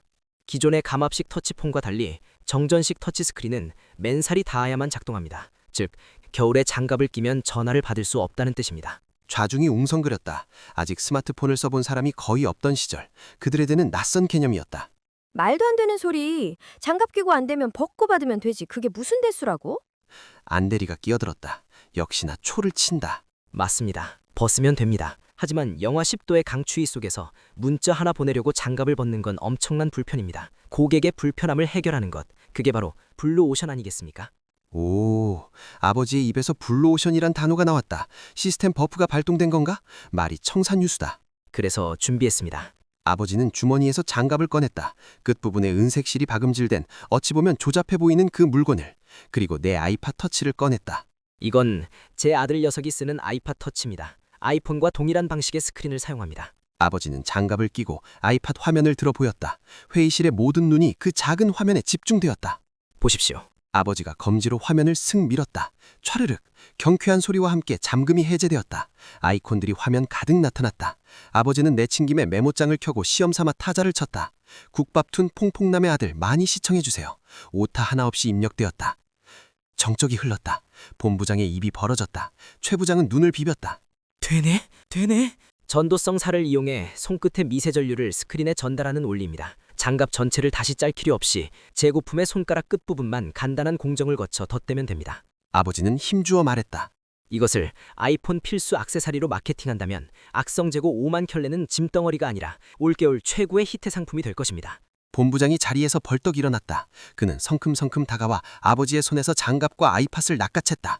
직접 껴보고 화면을 눌러보았다. 잘 된다. 신기할 정도로 잘 된다. 거참, 이건 물건이네. 쪼과장, 이거 자네가 생각한 거야? 본부장의 목소리가 들떠 있었다. 그때였다. 하이에네가 움직였다. 안대리가 슬그머니 일어나며 숟가락을 들이밀었다. 아, 본부장님, 사실 저랑 조 과장님이랑 며칠 전부터 같이 고민했던 아이디어입니다. 제가 시장 조사를 좀 도와줬거든요. 기술적인 부분은 제가 해외 사이트를 좀 뒤져서... 뻔뻔함의 극치. 화면을 보고 있던 나는 나도 모르게 책상을 주먹으로 칠 뻔했다. 선생님이 나를 흘긋 쳐다봤다. 나는 억지로 미소를 지으며 다시 화면에 집중했다. 아빠, 제발 이번엔 안 돼. 물러서지 마. 아버지는 안대리를 천천히 돌아보았다. 예전 같았으면 네, 뭐 안대리도 고생했죠 하며 얼버무렸을 테지. 하지만 아버지는 빙그레 웃었다. 아주 차갑게. 안대리, 무슨 소린가? 자네 며칠 전부터 사우나 간다고 매일 일찍 퇴근했잖아. 회의실에 찬물을 끼얹은 듯한 침묵이 흘렀다. 안대리의 얼굴이 뻘겋해졌다. 최 부장이 눈을 부라렸다. 뭐야? 안대리도 사우나 갔었어? 외근 나간다고 하고? 아니요, 그게 아니라 조 과장님 농담이 지나치십니다. 안대리가 당황해서 손을 내줬다. 아버지는 본부장을 보며 쐐기를 박았다. 본부장님, 이건 제가 집에서 제 아들과 밤새 바느질해가며 만든 샘플입니다. 제 아내의 반지꼬리 실을 썼고요. 안대리는 이 프로젝트의 존재조차 몰랐습니다. 단호했다. 더 이상의 논란을 허용하지 않는 가장의 무게가 실린 목소리. 본부장은 안대리를 한심하다는 듯이 쳐다보더니 다시 아버지에게로 도기를 돌렸다. 쪼과장, 아니 이번 프로젝트 팀장. 네. 당장 생산 라인 알아봐. 재고 전량 미품 들어가고 포장지 디자인도 새로 싹 바꿔. 스마트한 느낌으로. 알겠습니다. 잘하면 이번 연말 보너스는 두둑할 거야. 기대해. 본부장은 아버지의 어깨를 두어 번 두드리고는 흐뭇하게 웃으며 회의실을 나갔다. 최 부장도 아버지에게 다가와 엄지손가락을 치켜 세웠다. 이야, 조영우 살아있네. 난 자네가 다 죽어가는 줄 알았는데 한 방이 있었구만. 감사합니다, 부장님. 회의실 사람들이 우르르 나가고 마지막으로 안대리와 아버지만 남았다. 안대리는 분한 표정으로 서류를 챙기며 씩씩거렸다. 조 과장님, 너무하신 거 아닙니까? 같은 팀끼리 돕고 사는 거지 그렇게 면박을 줍니까? 돕고 살아? 아버지는 노트북을 덮으며 낮게 말했다. 자네가 언제 나를 도왔나? 내 공 가로채서 진급 점수 따먹은 게 돕는 건가? 아니, 말 다 했습니까? 듣기 싫으면 나가서 일해. 그리고 이번 프로젝트 내 허락 없이는 손가락 하나 댈 생각 마. 본부장님 지시 들었지? 내가 팀장이야. 아버지는 안대리의 어깨를 치고 지나갔다. 회의실 문을 열고 나가는 아버지의 뒷모습. 그 어깨가 내가 알던 2024년의 그 축 처진 어깨가 아니었다. 마치 거인처럼 거대해 보였다. 모니터링이 종료되었습니다. 퀘스트 완료. 위기를 기회로. 성공 등급 S. 보상. 아버지의 사내 입지. 핵심 인재로 격상. 특별 성과금 획득 예정. 추가 보상. 아버지의 자존감 플러스 30. 안대리의 평판. 제8화 강제 로그아웃. 영정사진 속 아버지는 내가 선물한 넥타이를 메고 있었다. 그날 저녁 아버지는 치킨을 2마리나 사들고 퇴근했다. 그것도 동네 싸구려 통닭이 아니라 당시에는 꽤 비쌌던 BBQ 황금 올리브였다. 현관문을 여는 소리부터가 달랐다. 도어락 소리가 경쾌하게 들렸다. 아빠 왔다. 목소리에 힘이 넘쳤다. 거실에 있던 어머니가 눈을 동그랗게 뜨고 나왔다. 무슨 일 있어요? 목소리가 왜 이렇게 커? 우리 집 가장이 퇴근했는데 목소리 좀 크면 어때? 하준아, 나와라. 치킨 먹자. 나는 방에서 뛰쳐나갔다. 아버지는 나를 번쩍 안아 올렸다. 10살, 꽤 무거울 텐데도 아버지는 힘든 기색이 없었다. 알코올 냄새가 났지만 기분 좋은 냄새였다. 당신 술 마셨어? 어우, 회식했어. 본부장님이 기분 좋다고 한 잔 사시더라고. 회식. 평소 같으면 아버지는 회식 자리에서 고기를 굽고 상사들 비위를 맞추느라 파김치가 되어 들어왔을 것이다. 하지만 오늘은 본인이 주인공이었으리라. 아버지는 식탁 위에 치킨 박스를 내려놓았다. 자, 먹자. 그리고 여보. 나 이번에 보너스 나올 거야. 꽤 많이. 어머니의 눈이 반짝였다. 돈 냄새를 맡은 하이에나처럼. 정말? 얼마? 언제 나오는데? 다음 달 월급날. 그리고 아버지는 치킨 다리 하나를 뜯어 나에게 주면서 어머니를 곁눈질로 보았다. 그 돈으로 우리 이사 갈 거야. 뭐? 이사? 어머니가 소스라치게 놀랐다. 갑자기 무슨 이사야? 이 집이 얼마나 좋은데. 그리고 하준이 학교는 어떡하고? 학교야 전학 가면 되지. 그리고 이 집 너무 넓어. 관리비도 많이 들고. 안 돼. 내가 이 집 꾸미느라 얼마나 고생했는데. 그리고 좁은 데로 가면 내 친구들이 뭐라고 하겠어. 역시나 체면과 허세가 인생의 전부인 폰지영 여사. 그녀에게 평수 줄이기는 사형선고나 다름없다. 하지만 아버지는 물러서지 않았다. 아니, 내가 심어준 논리가 그를 지탱하고 있었다. 당신 친구들이 관리비 대줘? 당신 친구들이 우리 노후 책임져줘? 그건 아니지만 결정했어. 이번 주말에 부동산 가서 집 내놓을 거야. 더 늦기 전에 현금 확보해야 해. 아버지는 맥주를 한 모금 들이키고는 단호하게 말했다. 가장의 결정이니까 따라줘. 와, 미쳤다. 가장의 결정. 이 단어를 아버지 입에서 듣게 될 줄이야. 어머니는 입을 뻐끔거렸지만 반박하지 못했다. 비자금 약점 잡힌 것 플러스 오늘 아버지의 당당한 태도 플러스 보너스라는 당근. 이 세 가지 콤보에 그녀는 압도당했다. 그녀는 분한 듯 입술을 깨물었지만 결국 치킨 날개 하나를 집어들고 묵묵히 뜯기 시작했다. 나는 닭다리를 뜯으며 아버지를 보았다. 아버지는 나를 보고 윙크를 했다. 잘했지 라는 표정이었다. 나도 씩 웃어주었다. 회사에서의 성공이 가정 내 권력으로 직결된다. 남자의 자신감은 능력에서 나온다. 너무나 단순한 진리였지만 아버지는 그걸 잊고 살았었다. 이제 회복하기 시작한 거다. 밤이 깊었다. 나는 배부른 배를 두드리며 방에 들어왔다. 책상 위에 놓인 다이어리를 폈다. 페이즈 2 완료. 회사 내 입지 강화. 빨간 줄을 쫙 그었다. 이제 다음 단계다. 페이즈 3 자산 증식. 1억 5천만 원의 전세금. 20평대로 줄여서 가면 1억 초반. 남는 돈 3, 4천만 원. 그리고 아버지의 보너스. 합치면 얼추 5천만 원. 2008년 하반기.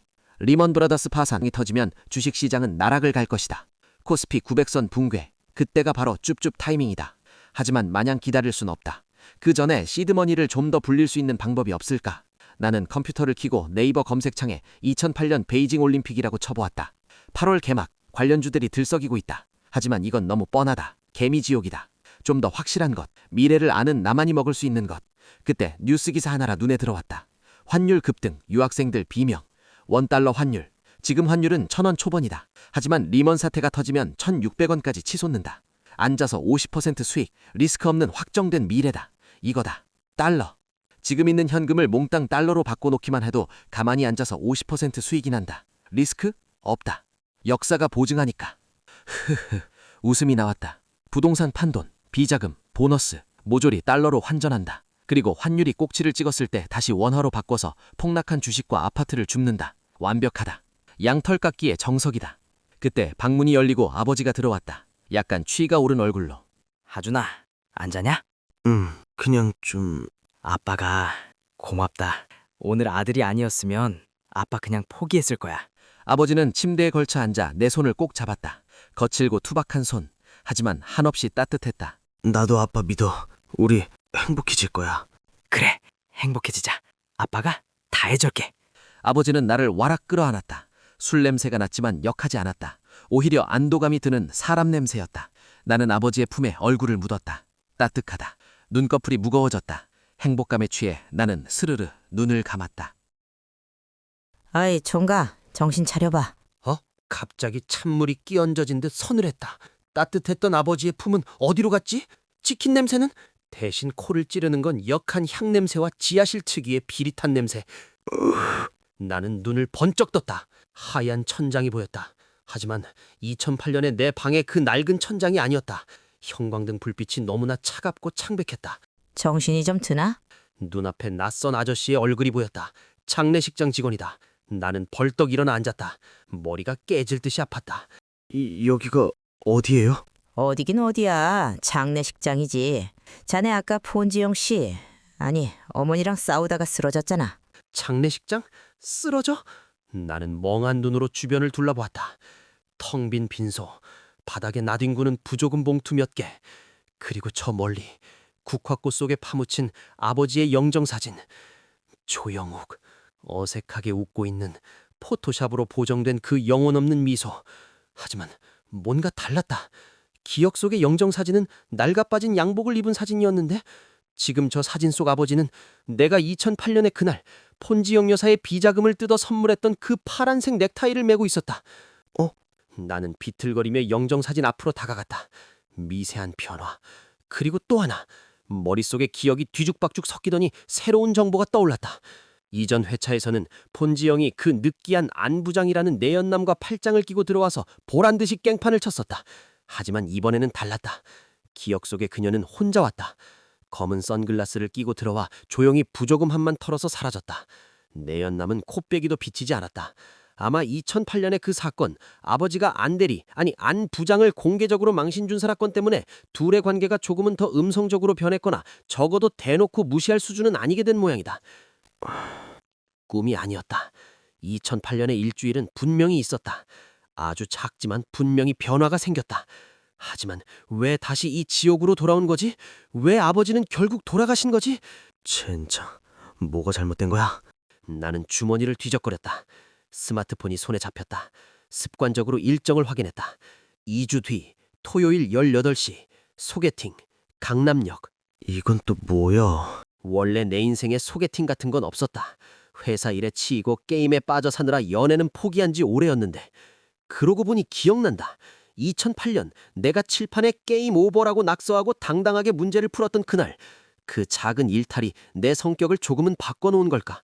소심했던 내가 아주 조금은 덜 소심해져서 회사 선배가 주선해준 소개팅을 거절하지 않고 수락했다는 기억이 스쳐 지나갔다. 직업도 상황도 그대로지만 가능성이라는 게 생긴 것이다. 그때였다. 내 앞에 허공에 꿈에서 봤던 그 익숙한 파란 창이 지직거리며 떠올랐다. 시스템 동기화 오류 발생. 육체와 정신의 연결이 불안정하여 강제 로그아웃되었습니다. 어? 나는 눈물을 닦고 멍하니 메시지를 올려다보았다. 로그아웃? 그럼 다시 로그인할 수 있다는 건가? 경고. 인과율의 저항이 거셉니다. 과거로 재진입하기 위해서는 현실 세계에서 자격을 증명해야 합니다. 곧이어 새로운 퀘스트 창이 붉은색으로 전멸했다. 현실 퀘스트 발생. 퐁퐁남의 굴레를 거부하라. 내용. 2주 뒤 예정된 소개팅녀를 참 교육하시오. 상세. 그녀는 퐁퐁남을 찾는 설거지론의 신봉자입니다. 그녀의 위선적인 논리를 박살내고 호구가 되기를 거부하십시오. 보상. 2008년으로의 재접속 티켓. 실패 시 영원히 현실에 잔류. 나는 멍하니 퀘스트 내용을 읽어내렸다. 소개팅녀 참교육? 갑자기 뜬금없지만 시스템의 의도는 명확했다. 내가 아버지를 구원할 자격이 있는지 현실에서 먼저 증명해보라는 것이다. 내가 여자에게 휘둘리는 호구가 된다면 과거로 돌아가봤자 아버지를 구할 수 없을 테니까. 재밌네. 헛웃음이 나왔다. 눈물이 말랐다. 2008년의 조하주는 힘없는 꼬마였지만 지금의 나는 시스템과 미래를 경험한 30대다. 겨우 소개팅녀 하나 처리 못... 제9화 설거지는 식기세척기가 합니다. 토요일 저녁 6시 강남역 10번 출구 근처의 이탈리안 레스토랑.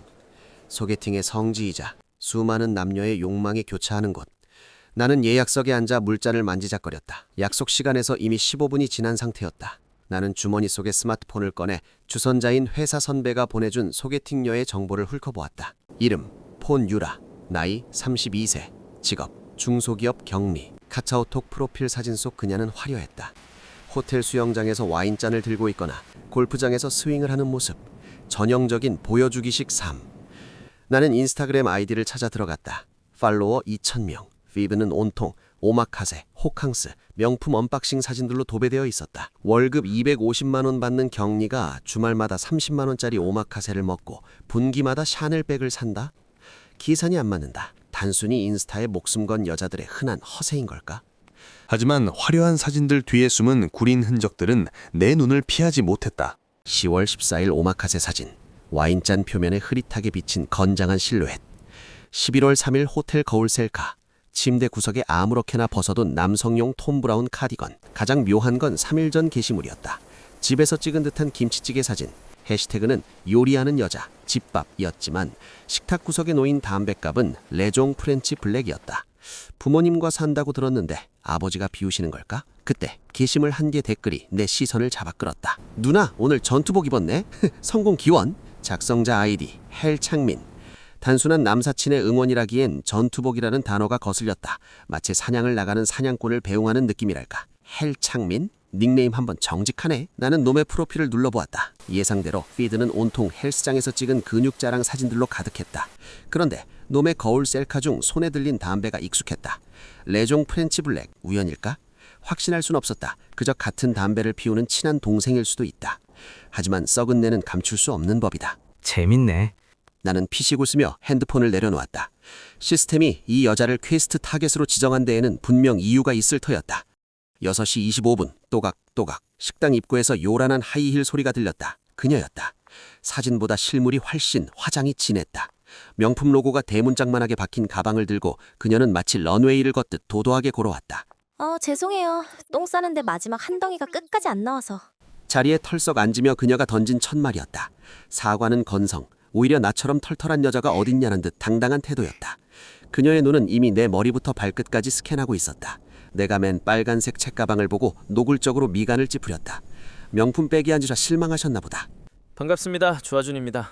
네, 폰유라예요. 근데 여기 예약 힘들다던데 용케하셨네요. 센스 있으시다. 칭찬처럼 들리지만 이 정도 급이 되어야 내가 와준다는 거만함이 깔려 있었다. 주문하시죠. 저는 여기 오면 항상 먹는 게 있어서 안심 스테이크랑 트러플 뇨키 그리고 레드와인 보틀로 시킬까요? 메뉴판을 보지 않고 주문한다. 가격표를 외면한 채 상대의 지갑을 시험하는 전형적인 수법. 합계 20만 원이 훌쩍 넘는다. 나는 태연하게 메뉴판을 덮고 직원에게 말했다. 그럼 주문하신 건 그렇게 주시고 제 건 알리올리오 하나 주세요.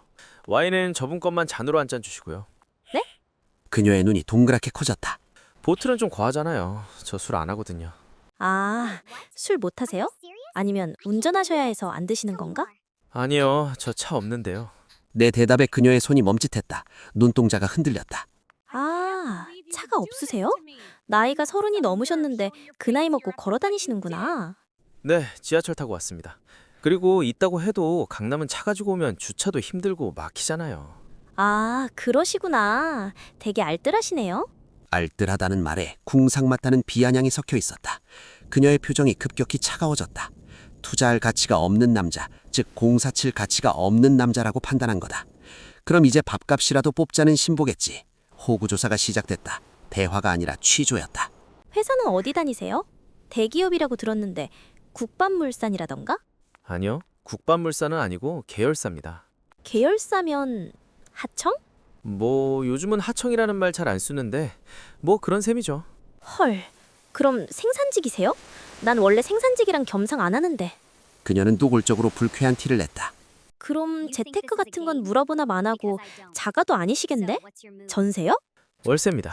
그녀의 입꼬리가 비뚤어졌다. 더 이상 예의를 차릴 필요도 없다는 듯했다. 하준 씨, 나 솔직한 거 좋아하니까 까놓고 말할게요. 진짜 실망이네요. 남자가 30 넘어서 자가도 없고 차도 없고 너무 대책 없이 사시는 거 아니에요? 그러는 유라 씨는요? 네? 유라 씨는 차 있으세요? 집은 작으시고? 역질문에 그녀가 당황했다. 어머, 남자가 쪼잔하게 여자한테 무슨 그런 걸 물어요? 난 부모님이랑 살고요. 여잔데 자가가 왜 필요해요? 어차피 취집해서 합치면 이중 지출인데. 그럼 결혼 자금은 좀 모아두셨겠네요. 재테크 좋아하시는 것 같던데. 뭐라고요? 여자가 재테크요?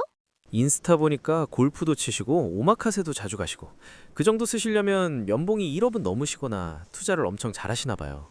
그녀의 얼굴이 불그락푸르해졌다. 감히 남자가 여자의 소비를 지적해? 라는 표정. 아니 뭐 젊을 때 즐기는 거죠. 그리고 여자는 꾸미는 게 다 자기 관리잖아요. 남자는 능력, 여자는 외모. 몰라요? 글쎄요. 요즘 시대에 그런 구분이 의미가 있나요? 결혼은 현실이고 생활인데. 뭐래 진짜? 야, 조아준 씨, 요즘 트렌드 몰라요? 여자는 명품 두르고 자기 관리해서 예쁜 이세 낳아주는 게 최고의 혼수란 말이에요.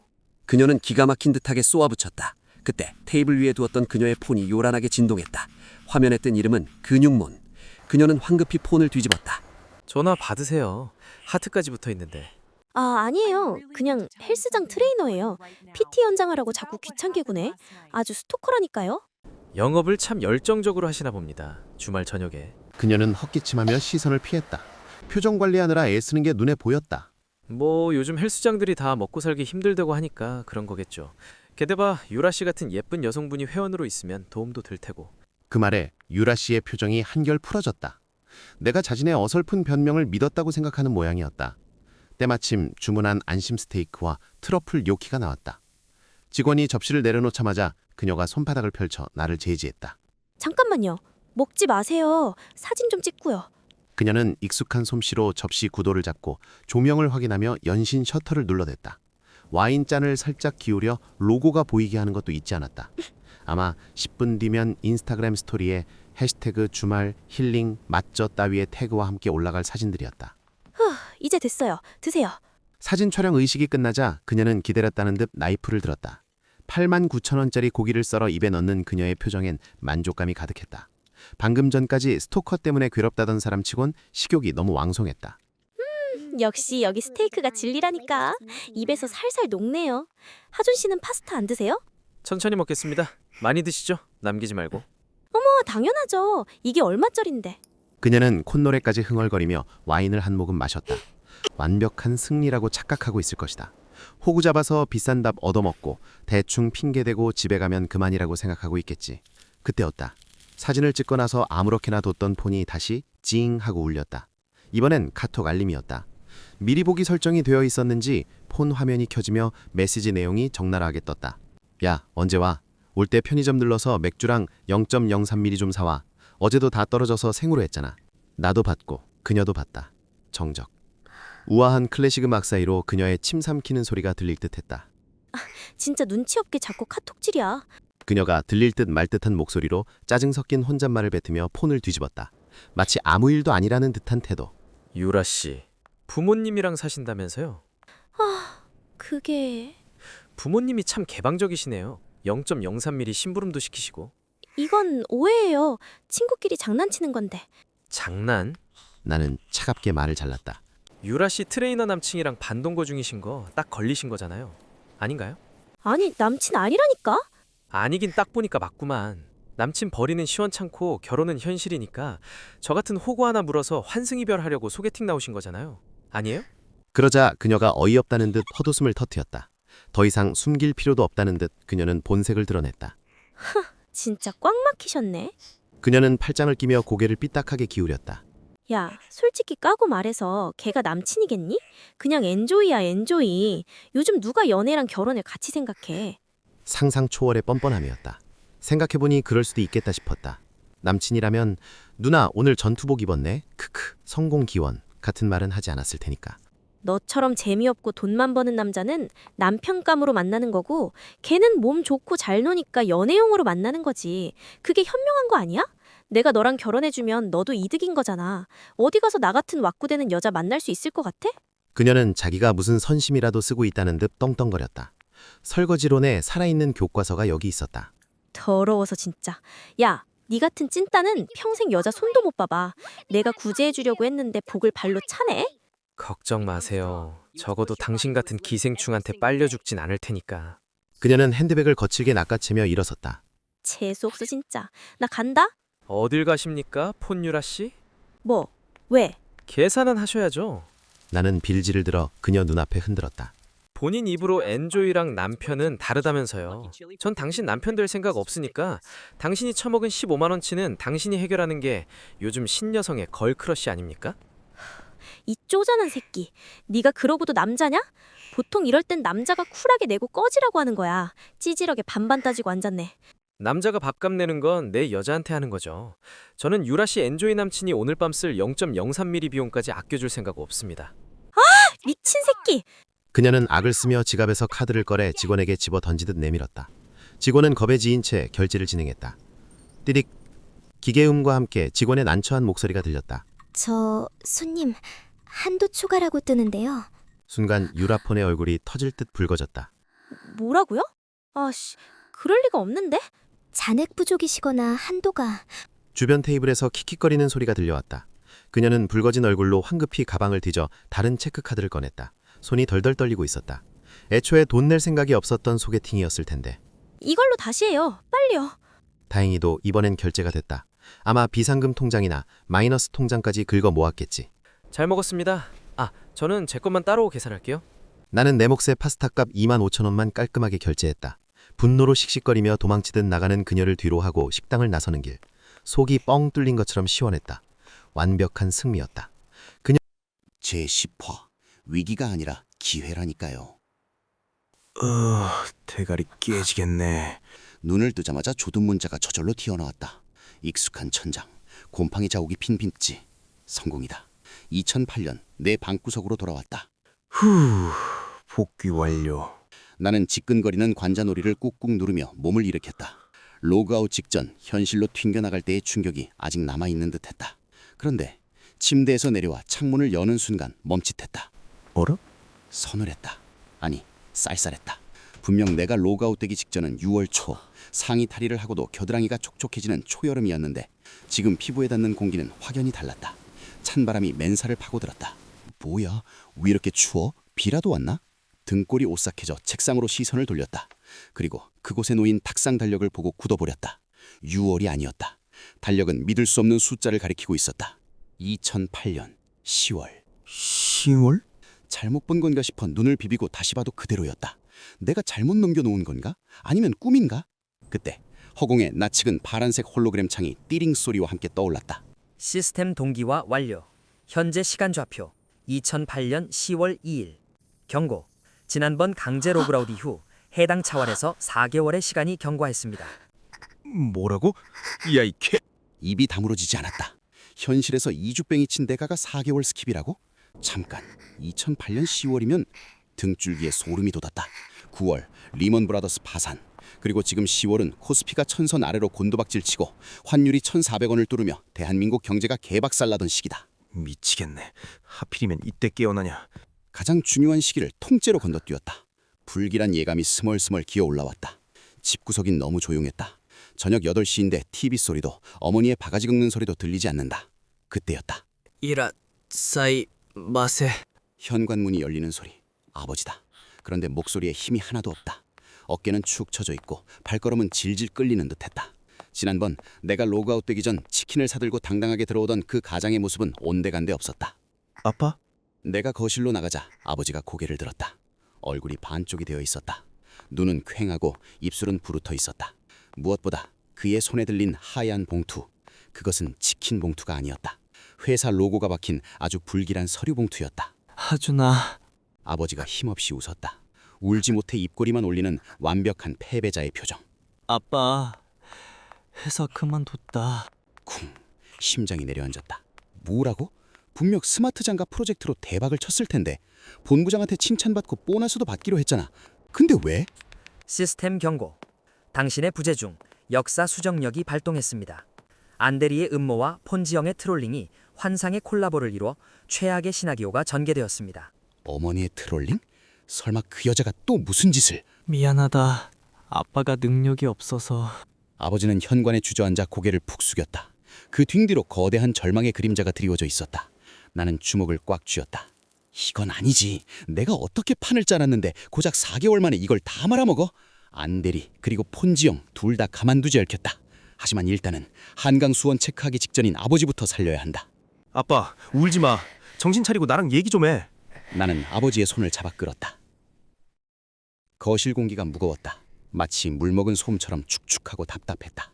아버지는 소파 구석에 죄인처럼 쭈그리고 앉아 있었고 그 앞에는 사형 선고나 다름없는 하얀 봉투가 놓여 있었다. 권고사직 합의서. 글자가 내 눈을 찔렀다. 옆에서 폰지영, 아니 어머니가 훌쩍거리는 소리가 들렸다. 아니, 내가 뭘 알았겠어. 복마담 그년이 그게 투자라고 하니까. 나는 미간을 짚었다. 상황 파악은 끝났다. 내가 자리를 비운 4개월. 그 짧은 시간 동안 우리 집에는 폭탄이 2개나 터진 것이다.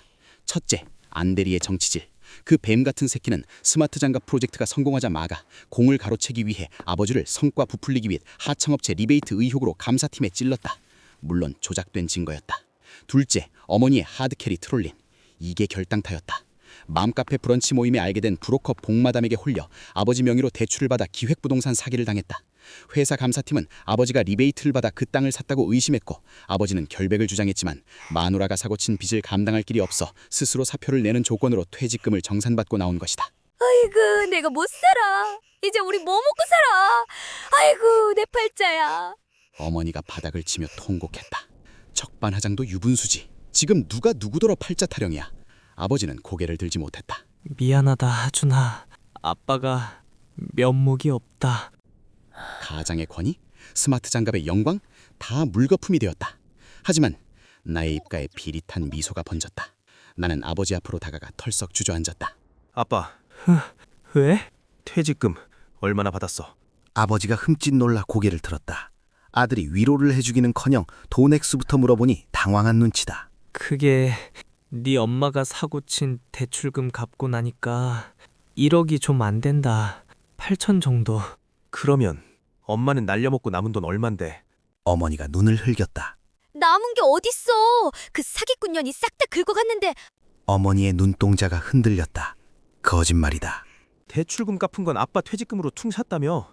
내가 묻는 건 그거 말고 안방 화장대 서랍 및 홍삼 박스 안에 쑤셔 박아둔 엄마 명의 통장 말이야. 너 그걸 아직도? 어머니의 울음이 뚝 그쳤다.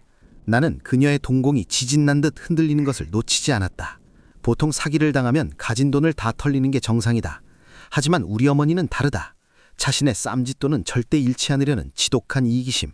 그래서 본인 돈은 장롱 깊숙이 박아두고 남편 명의로 대출을 받아 투기를 했던 거였다. 그건 건드리면 안 돼. 내 노후 자금이야. 노후 자금 같은 초리하고 있네. 아빠가 잘렸는데 지금 노후가 문제야? 그리고 엄마는 자기 돈 아까워서 아빠 명의로 대출까지 받았었으면서. 내 일갈에 어머니 얼굴이 하얗게 질렸다. 정곡을 찔린 것이다. 나는 틈을 주지 않고 몰아붙였다. 당장 내일 밥 굶게 생겼는데 혼자만 잘 살겠다고? 그 돈 안 내놓으면 진짜 끝이야. 어머니가 입을 다물었다. 나는 머릿속으로 빠르게 계산기를 두드렸다. 퇴직금 8천, 어머니 비자금, 눈치상 4천 정도. 그리고 마지막 하나. 아빠, 그리고 내 적금 통장도 깨자. 뭐? 그건 절대 안 된다. 아버지가 펄쩍 뛰었다. 그게 무슨 돈인데. 네 대학 등록금 하려고 아빠가 술, 담배 안 하고 모은 돈이야. 내가 굶어 죽어도 그건 못 건드려. 아버지는 권고사직을 당하고 사기를 당해 전 재산이 날아가는 와중에도 그 통장 하나만큼은 사수하고 있었다. 2,500만 원. 내가 태어났을 때부터 아버지가 꼬박꼬박 넣어온 교육보험과 적금. 눈물겹지만 지금은 감성팔이할 때가 아니다. 대학이 문제야? 우리 집이 길바닥에 나앉게 생겼는데. 하지만 아빠가 못나서 네 앞길까지 막을 수는. 아빠, 이 2,500만 원으로 대학? 4년 뒤면 등록금 내기도 빠듯해. 하지만 지금 이 돈을 시장에 던지면 내가 대학 졸업할 땐 대학 건물을 살 수도 있어. 나는 아버지의 눈을 똑바로 쳐다봤다. 흔들림 없는 광기마저 서린 아들의 눈빛. 지금 바깥 세상은 피바다지만 현금 준 우리한텐 박앤세일 기간이라고. 아버지는 입술을 깨물며 갈등했다. 가장의 책임을 다하지 못했다는 좌괴감, 그리고 아들의 미친 듯한 확신. 결국 아버지는 깊은 한숨과 함께 고개를 떨구었다. 알았다. 퇴직금 8천, 어머니 비자금 4천, 내 교육적금 2,500, 총알은 1억 4,500만 원. 2008년 10월. 이 돈이면 강남 빌딩은 못 사도 인생 역전의 달판은 충분하다. 아빠, 기죽지 마. 나는 아버지의 양어깨를 꽉 잡았다. 오히려 잘 나왔어, 그 족같은 회사. 어차피 곧 망해. 무슨 소리야. 대한물산이 왜 망해? 뉴스 안 봐? 미국 리먼 브라더스 파산했잖아. 지금 전 세계 무역이 올스톱이야. 대한물산? 수출 의존도 90%잖아. 다음 달이면 월급 밀리기 시작할걸? 아버지는 멍한 표정을 지었다. 그리고 안대리 그 개새끼. 아빠 내보내고 팀장 달았지. 걔가 독박 쓸 거야. 회사가 어려워지면 제일 먼저 구조조정 당할 거라고. 나는 확신에 찬 목소리로 쐐기를 박았다. 우리는 탈출한 거야. 침몰하는 배에서 구명보트 타고. 그것도 현금 8천만 원이라는 식량을 챙겨서. 아버지의 눈동자에 생기가 아주 조금 돌아왔다. 그런가? 그럼. 그리고 내가 말했잖아. 위기는 기회라고. 나는 자리에서 벌떡 일어났다. 엄마, 비자금 통장 가져와. 당장. 싫어. 내가 그걸 어떻게 모은 건데? 아빠, 이혼 서류 가져올까? 엄마가 사기당해서 날린 빚 이혼하면 엄마가 다 갚아야 하는 거 알지? 야, 너 엄마한테 못하는 소리가 없어. 3초 준다. 가져와. 하나, 둘. 아, 알았어. 가져오면 되잖아. 가져오면. 어머니가 발을 쿵쿵 구르며 안방으로 뛰어들어갔다. 역시 금융치료에는 협박만 한 게 없다. 잠시 후 방문이 열리고 어머니가 세상 다 잃은 표정으로 꼬깃꼬깃한 통장 하나를 내밀었다. 나는 망설임 없이 그것을 낚아챘다. 탁, 탁, 탁. 거실 테이블 위에 통장 3개가 나란히 놓였다. 아버지의 땀과 눈물이 담긴 퇴직금 통장, 어머니의 탐욕이 숨겨져 있던 비자금 통장, 그리고 내 미래를 위해 아껴두었던 적금 통장. 합계 1억 4,500만 원. 이것이 우리 가족의 남은 생명줄이자 다가올 경제 전태토에서 사용할 유일한 탄환이었다. 하준아, 이제 정말 제11화 달러는 깡패다. 다음 날 아침 9시 나는 학교 따윈 쿨하게 제끼고 아버지의 손을 이끌었다. 목적지는 은행. 맞잡은 아버지의 손바닥이 식은 땀으로 축축했다. 하준아, 이거 진짜 맞는 거냐? 지금 환율이 1,200원이야. 뉴스에선 고점이라고 난리던데. 뉴스 믿지 마. 정부는 맨날 그런 식으로 말해. 그래야 개미들이 안심하고 있다가 설거지 당하니까. 내 목소리엔 확신이 서려 있었다. 2008년 10월의 대한민국. 지금 1,200원인 환율은 고작 2주 뒤 1,400원이라는 저항선을 박살내고 연말엔 1,600원이라는 미친 숫자를 찍게 된다. 지금 사두면 앉아서 숨만 쉬어도 수익률 40%. 주식, 부동산 다 필요 없다. 지금은 현금, 그중에서도 달러가 깡패다. 은행 문을 열고 들어섰다. 아직은 VIP룸에 들어갈 군번이 아니다. 나는 대기 표기기 앞에서 덤덤하게 번호표를 보갔다. 띵동. 124번 고객님, 어떻게 오셨나요? 환전이요. 싹 다 달러로. 아버지가 덜덜 떨리는 손으로 통장과 수표를 창고로 밀어 넣었다. 총액 1억 4,500만 원. 전 재산을 달러에 태우겠다는 말에 창구 직원의 동공이 지진난 듯 요동쳤다. 고객님, 지금 환율 변동성이 너무 커서 위험하실 수 있습니다. 차라리 정기예금을. 됐고 그냥 해주세요. 달러로 외화 통장에 꽂아주세요. 내가 말을 자르자 직원은 당황한 표정으로 아버지를 쳐다봤다. 아버지는 마른 칩을 꿀꺽 삼키더니 나를 한번 보고는 눈을 질끈 감았다.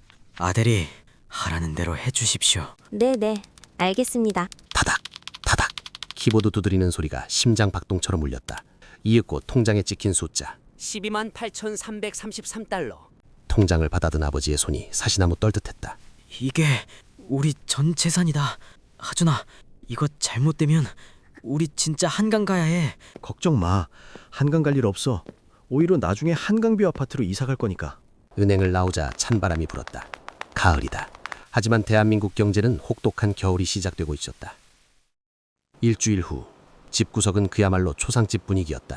아버지는 좀비처럼 뉴스만 쳐다보며 땅이 꺼져라 한숨을 쉬었고 어머니는 틈만 나면 내 돈 내놔라며 아버지 등짝을 샌드백처럼 두들겼다. 하지만 나는 내 방에서 조용히 컴퓨터를 켜고 차트를 감상했다.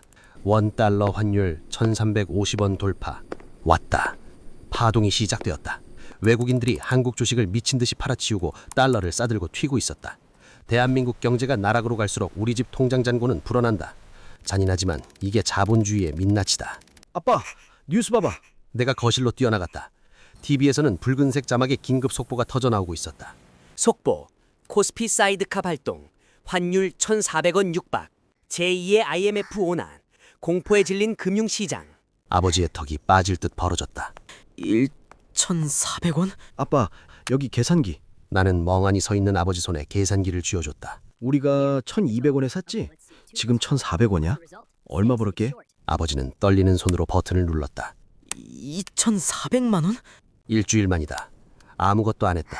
그냥 숨만 쉬었는데 아버지 연봉의 절반이 하늘에서 뚝 떨어졌다. 거봐, 내가 뭘 했어? 위기는 기회라고. 아버지의 눈빛이 변했다. 공포가 환희로 바뀌는 순간, 그때 주방에서 설거지하던 어머니가 고무장갑 낀 채로 우사인 볼트처럼 달려왔다. 뭐? 2천만 원을 벌었다고? 진짜야? 근데 엄마가 말아먹은 돈 메꾸려면 아직 멀었어. 내 말에 어머니는 찔끔하며 입을 삐죽거렸지만 큰 돈을 벌었다는 사실에 곧 얼굴에 화색이 돌았다. 아이고, 내 새끼 천재네. 역시 내 배 아파 낳은 자식이라니까. 내가 태몽을 꿀 때부터 알아봤어. 우디르급 태세 전환. 기가 찼지만 일단 집안의 평화를 위해 넘어가 주기로 했다. 아빠, 아직 팔지 마. 지금 팔면 2천만 원인데? 더 올라. 1,500원. 아니, 1,600원 뚫을 거야. 설마 나라가 망하지 않는 이상? 망하진 않아.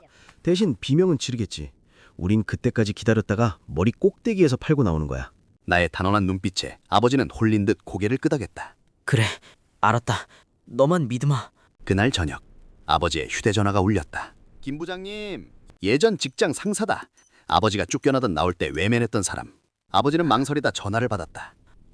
여보세요? 아, 네, 부장님. 통화하는 아버지의 입꼬리가 묘하게 꿈틀거렸다. 아, 그렇습니까? 참 안타깝네요.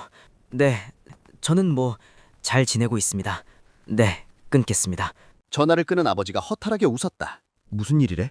안 대리, 아니 안 팀장. 왜? 화청업체에서 뒷돈 받은 거 걸려서 구속됐대. 인과응보. 세상은 가끔 이렇게 공평할 때가 있다. 게다가 회사도 난리라더구나.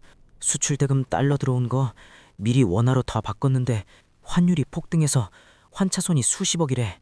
월급도 30% 깎는다더라. 거봐, 잘 나왔지?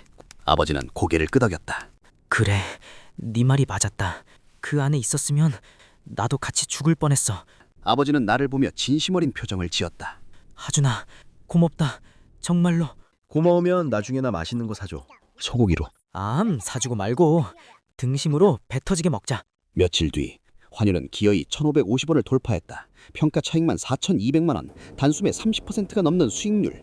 하지만 나는 아직 배가 고프다. 이 달러를 고점에서 털고 나면 진짜 메인 디쉬가 기다리고 있다. 폭락한 주식 주비. 아니, 더 확실하고 더 거대한 것. 강남 아파트. 공포에 질린 집주인들이 눈물을 머금고 던지는 급매물. 그걸 주워 담을 차례다. 시스템 메시지. 메인 퀘스트. 가장의 완관 진행 중. 자산 증식률 129%. 다음 목표. 내 집 마련의 꿈을 실현하시오. 추가 정보. 반포자이 미분양 사태 발생 임박. 반포자이. 지금은 미분양 무덤이라고 불리지만 훗날 평당 1억을 찍는 전설의 아파트. 그게 곧 떨이로 나온다. 나는 입맛을 다셨다. 아빠, 이번 주말에 부동산 가자. 부동산? 어디로? 반포. 거긴 너무 비싸지 않냐? 아버지가 주저하는 사이 옆에서 드라마를 보던 어머니가 눈을 반짝이며 끼어들었다.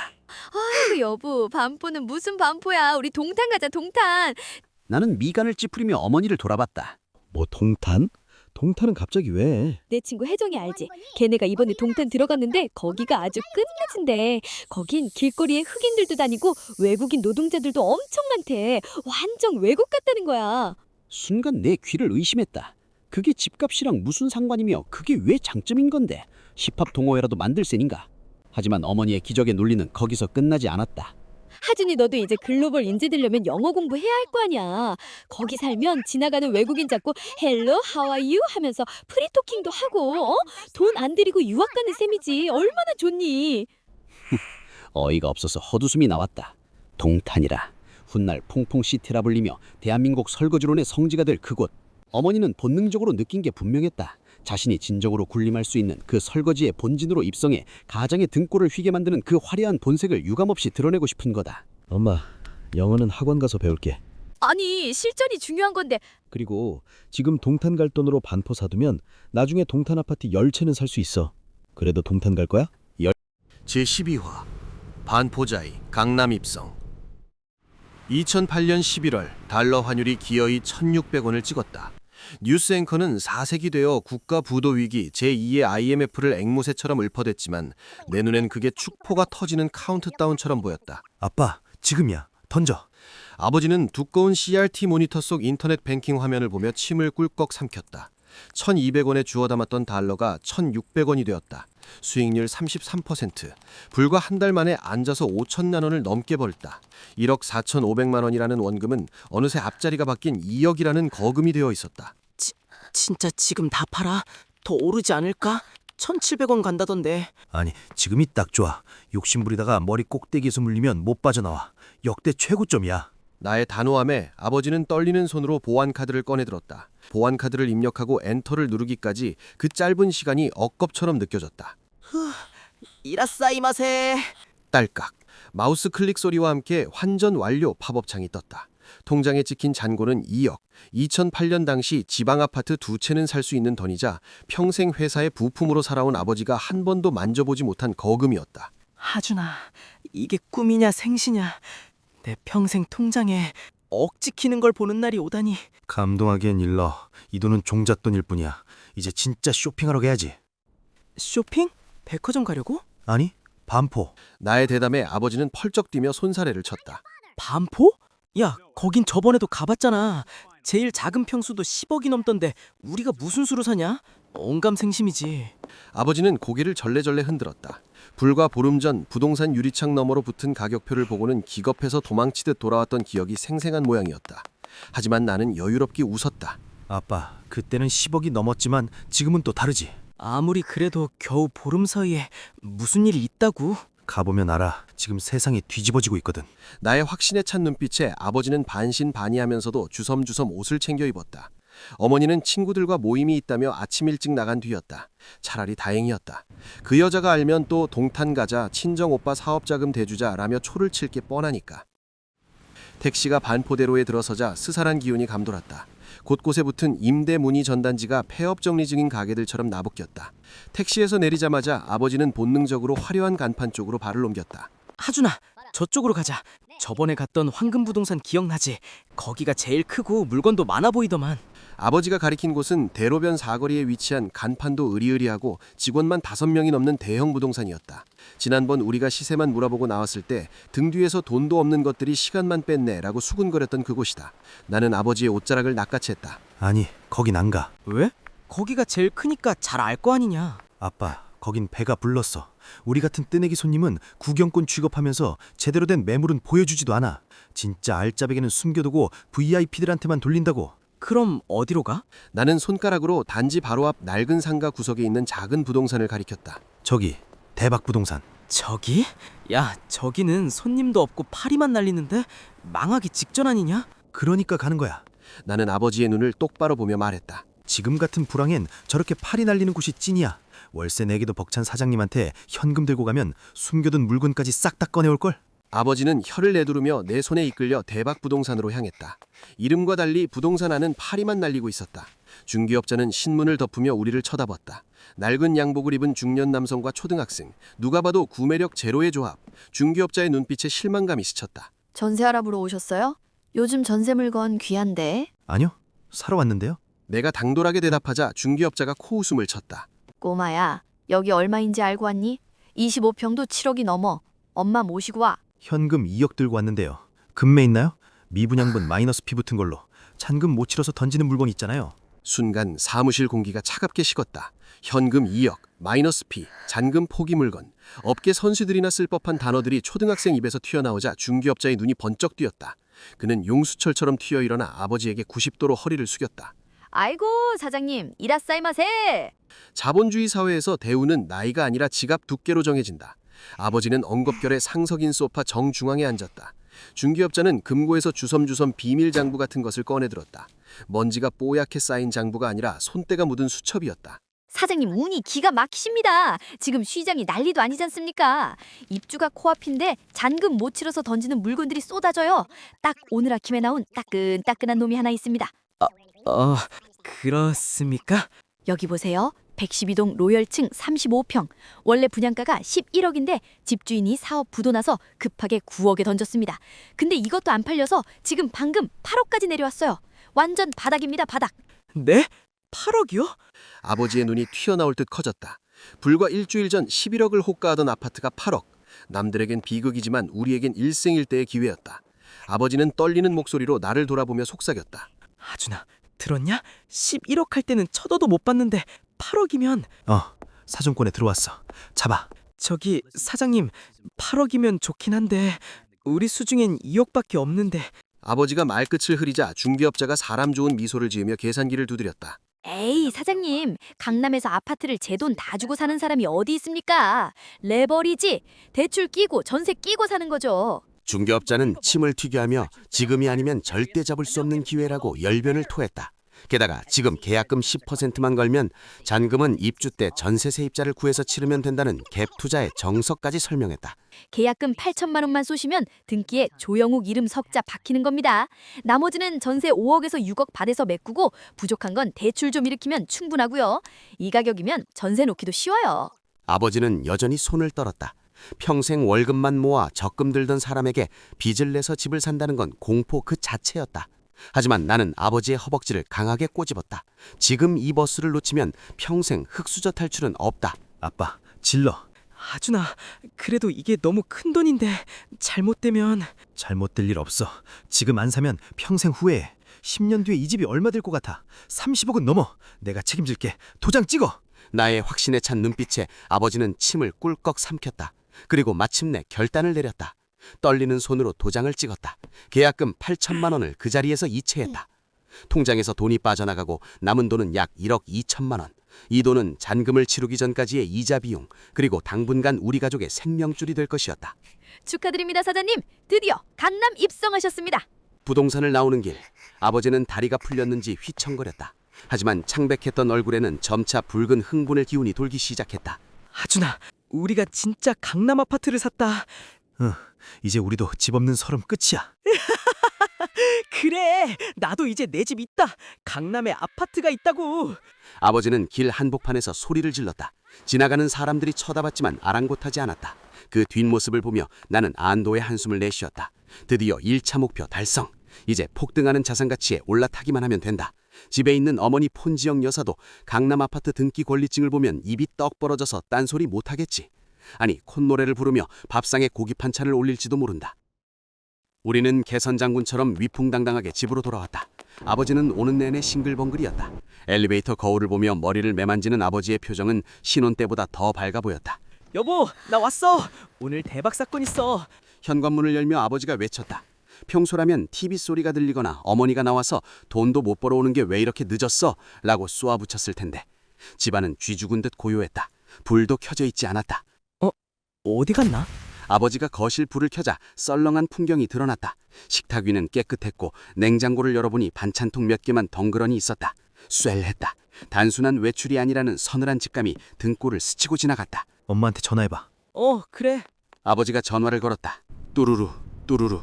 신호가 가다가 이내 끊겼다. 다시 걸었다. 전원이 꺼져 있어 음성 사사함으로 연결됩니다. 연결이 되지 않는다. 불길한 예감은 왜 한 번도 틀린 적이 없는가? 나는 신발을 신은 채 안방으로 질주했다. 아빠, 장롱.